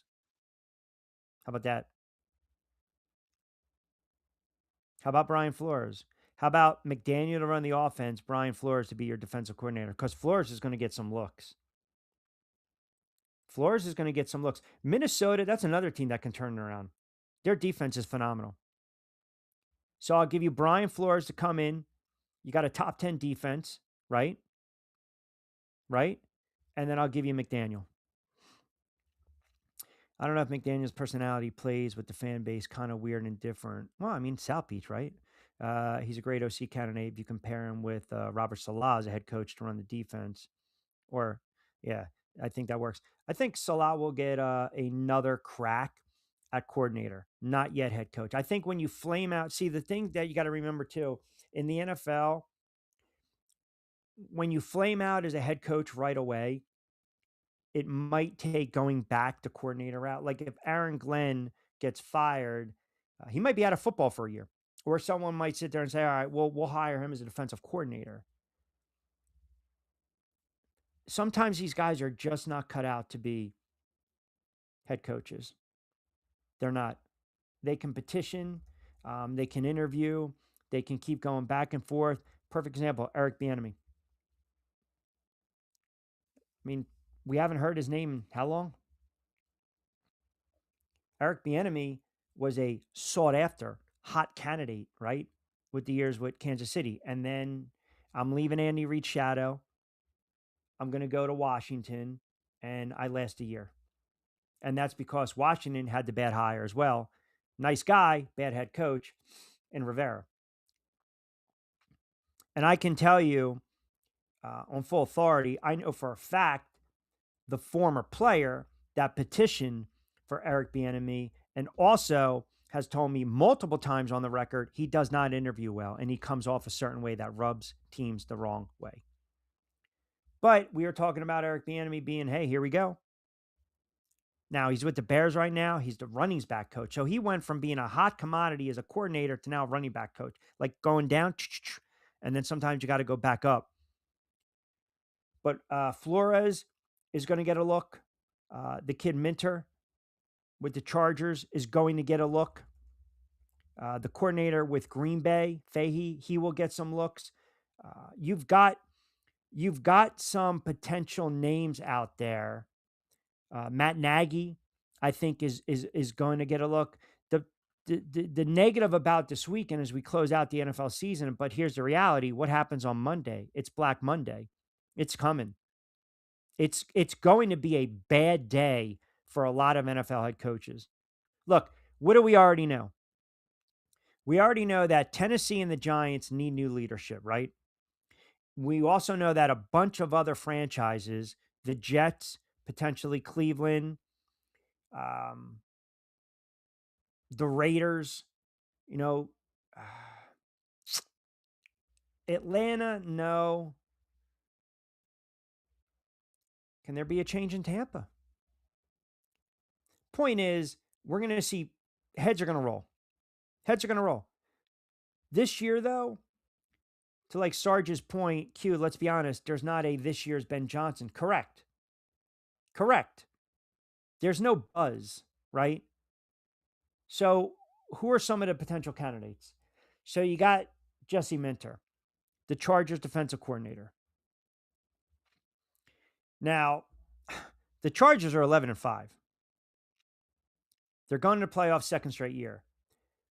One of the reasons that they're very good and they won 11 games is also because of their defense. So you got a quarterback that's running around for his life and banged up, driven to the turf here and there, But defensively, he's done really good. Now think about where he's come, right? He succeeded current Seattle Seahawks coach Mike McDonald, who's done a tremendous job, by the way, as Michigan's defensive coordinator when he left for the NFL. So now I'm going to follow Harbaugh to the Chargers, and they have one of the best scoring defenses. Now, how about this? If you're a Browns fan, or hell, a Giants fan, you stick Minter to be your head coach, take over the defense as well. Now, Giants, I think, need to bring in a offensive mind to work with a young quarterback.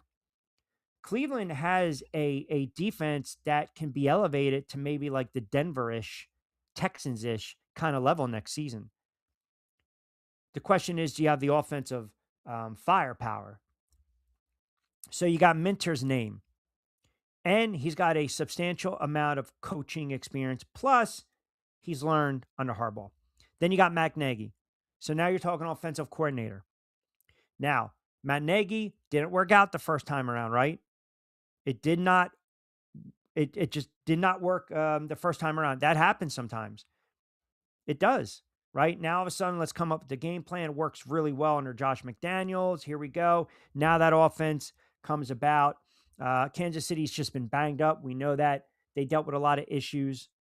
That's an older team, but his name is going to be out there. It didn't work out when he was head coach with the Chicago Bears. He just, the double doink in that playoff game, that was a 12-win team. That was a horrible, brutal loss for the Bears against the Eagles. Salah, do you measure him by the time in New York and the wins or losses?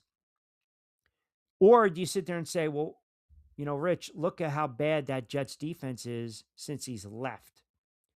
They ranked 32nd in points allowed in his first season with a roster built, right, by a goofy Adam Gase. Now, look what he's doing. Someone said Kingsbury. But see, now we're getting in the retread, right? We're getting in the retread portion of the show. I think Tomlin takes a year off. I really do. I really think that.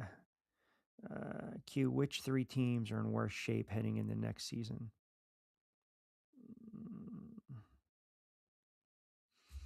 You talking like Cleveland, Jets, Raiders, or just in general?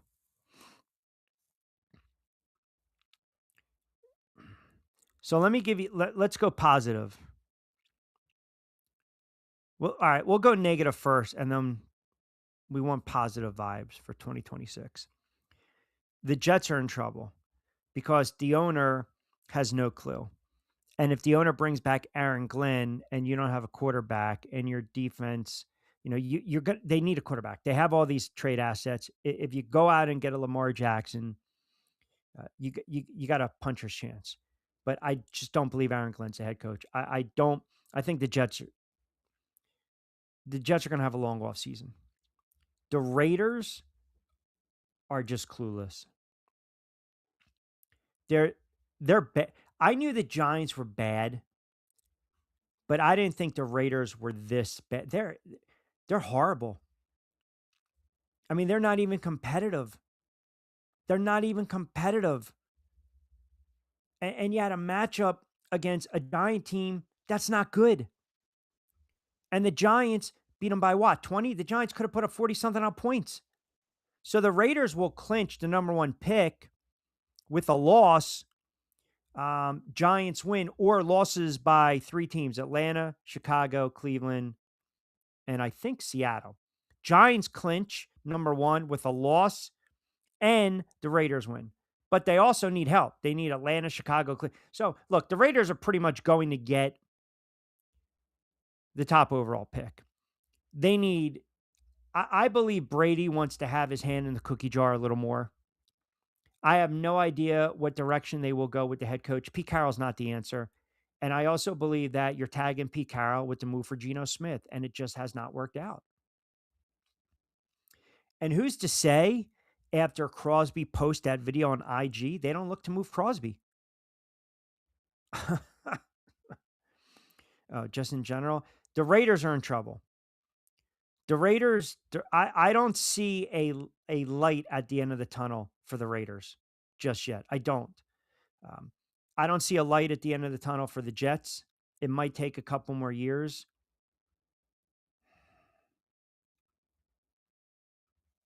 The Titans, they just they need to bring in the right leadership. And then there's a lot of mediocrity.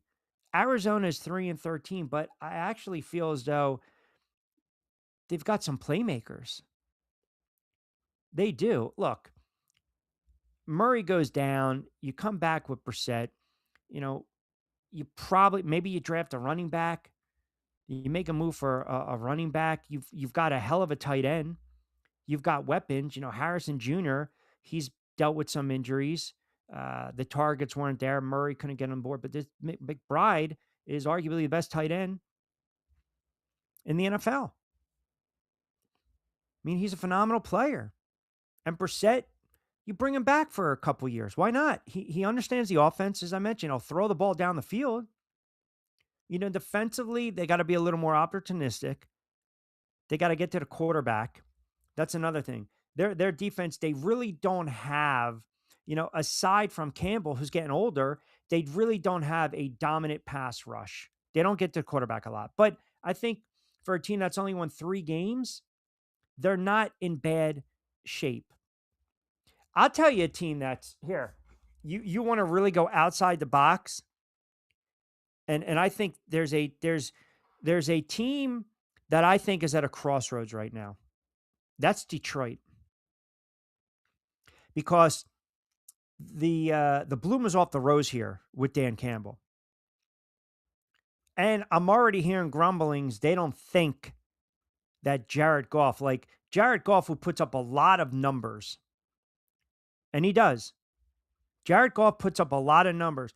Jared Goff has been with the Detroit Lions. Next year will be, I believe, his 6th season with the Lions. 1, 2, 3, 1, 2, 3, 5. Yeah. Okay. How much more are you going to milk out of Jared Goff? He's only 31. Okay. He's only 31. The offensive line, they did not keep him upright this season. He's been sacked 36 times. That's the most in his career. I think they're in store for a long offseason. Do they have offensive playmakers? They do. But they're still running into the same problems. They're running in. That coach, he needs to just take a step back and recalibrate. He needs to recalibrate, because a lot of his decision-making in some of these games during the season, the loss to Green Bay, the loss to the Rams, the loss to Pittsburgh, the loss to the Eagles, he was out of character with some of his decision-making. When Dan Campbell, when you're going to be uberly aggressive, you got to be consistent.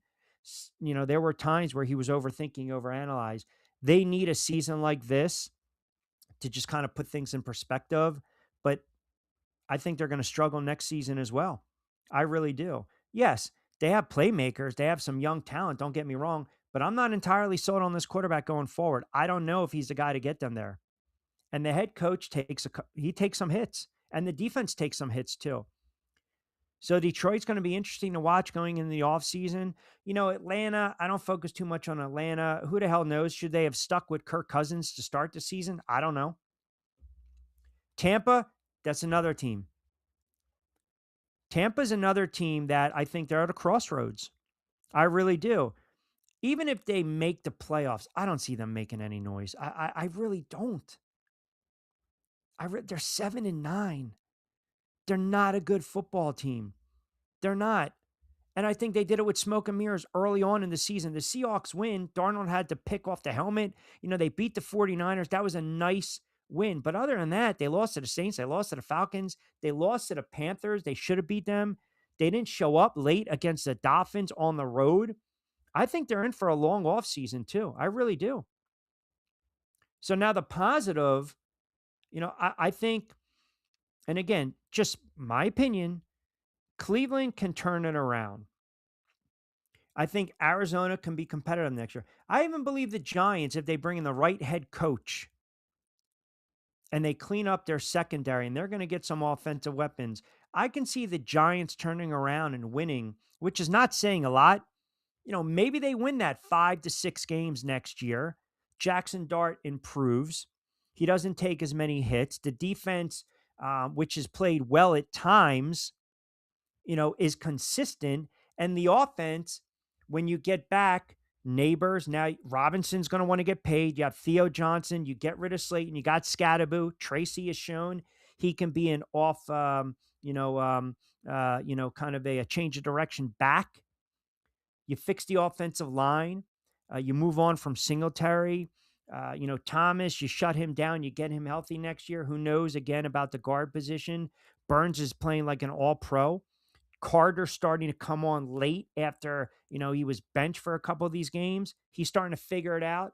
I think they've got some pieces where you bring in an offensive minded coach.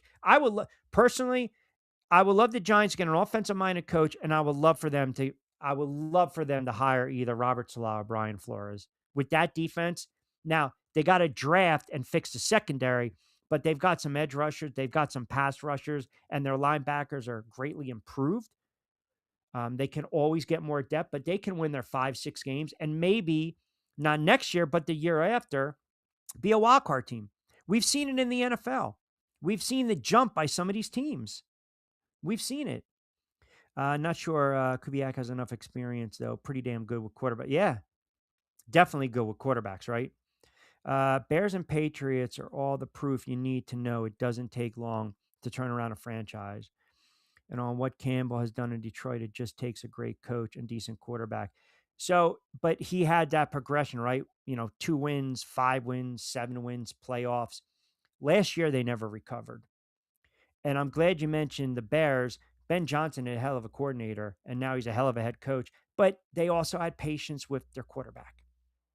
And you see the second year progression, and you're seeing it in New England as well. All right, got to start wrapping it up. You guys are fantastic. 2 hours just absolutely flies by. Good stuff from Costco. I don't know if you guys are going to go out, if you're going to watch the ball drop, if you're going to be in bed by 9 o'clock. If you are, raise your hand. Raise your hand.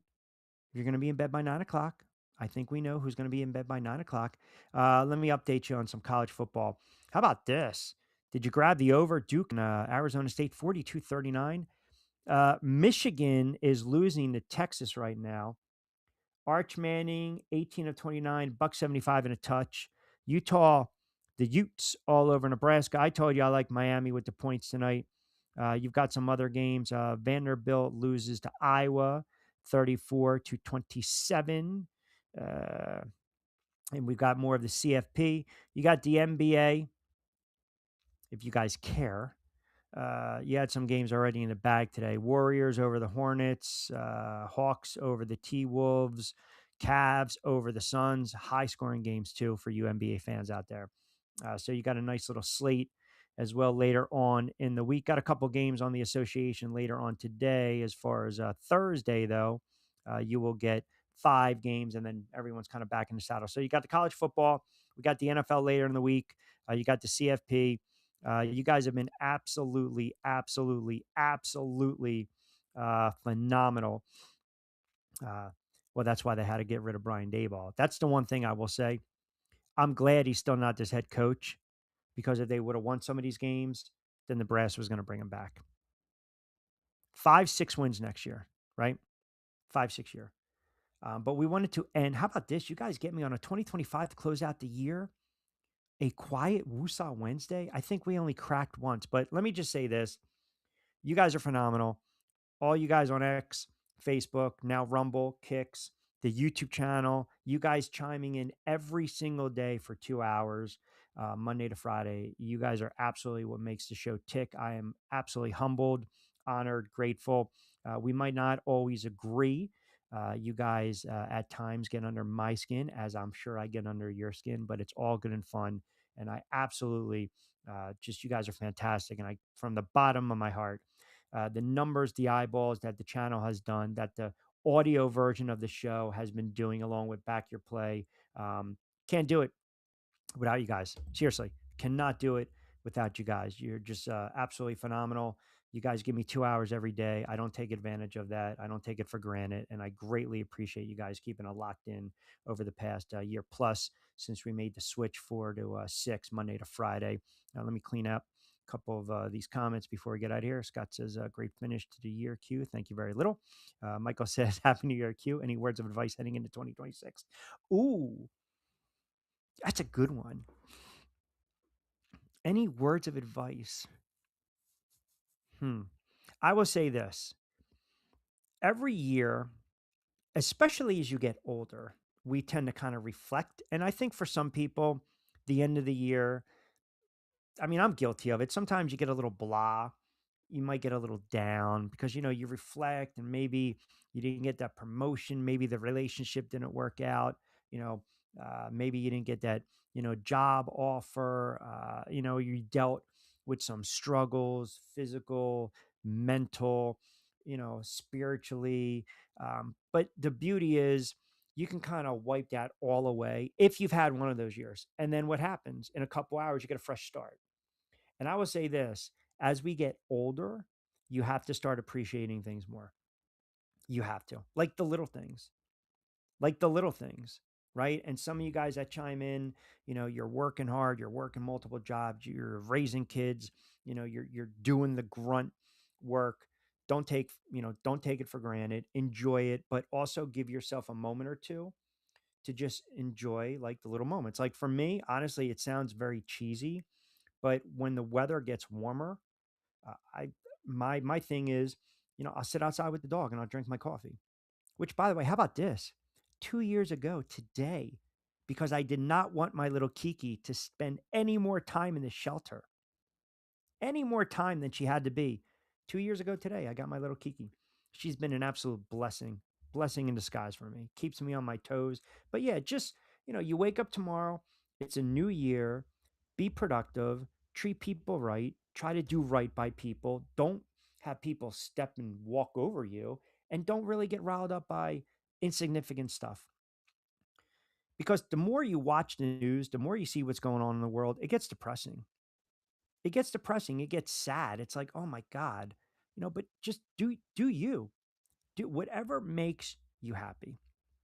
Don't worry about what anyone has to say or you know, question you because it's you. Like how many times do we get to go around here? Once. That's it. So like this time next year, you don't want to sit there and say, "Oh man, you know what, Q, I should have done this." No, take the trip, take a day off. Your job doesn't give a shit about you. I hate to say it. It's just the reality. They don't care. They don't care.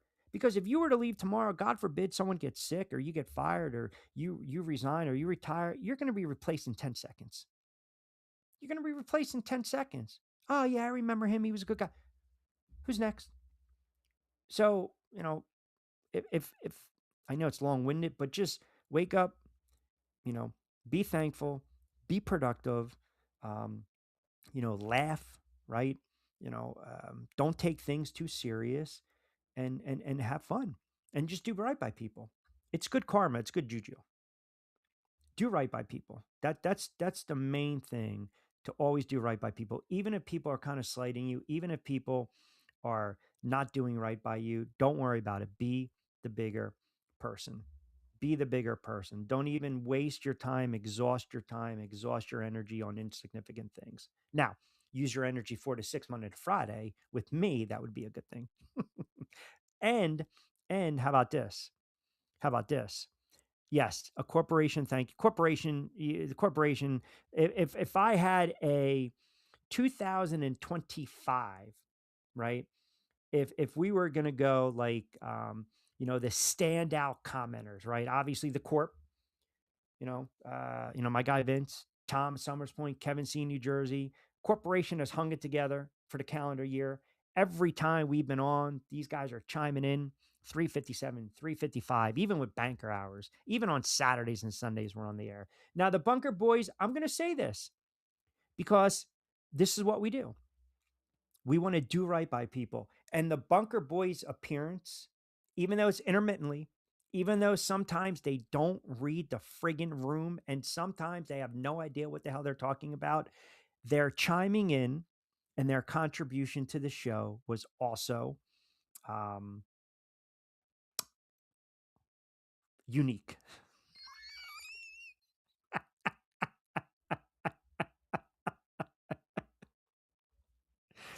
Yes, that's the other thing.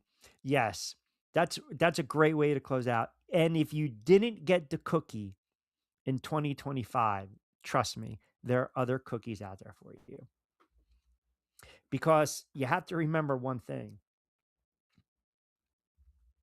If you win the friend over, you win the cookie.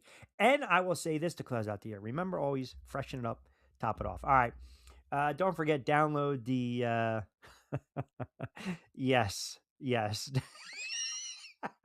Well, I mean, we can go for another 45 minutes. I don't even know. Look, all I'm wishing for the bunker is that no matter what, whatever storm they have to weather in 2026, they are safe, they are sound, and the Eagles get bounced in the first round of the playoffs. Because I'm sure their cell phone service will not work. I'm sure gavels will be laid down. I'm sure wrenches will be thrown.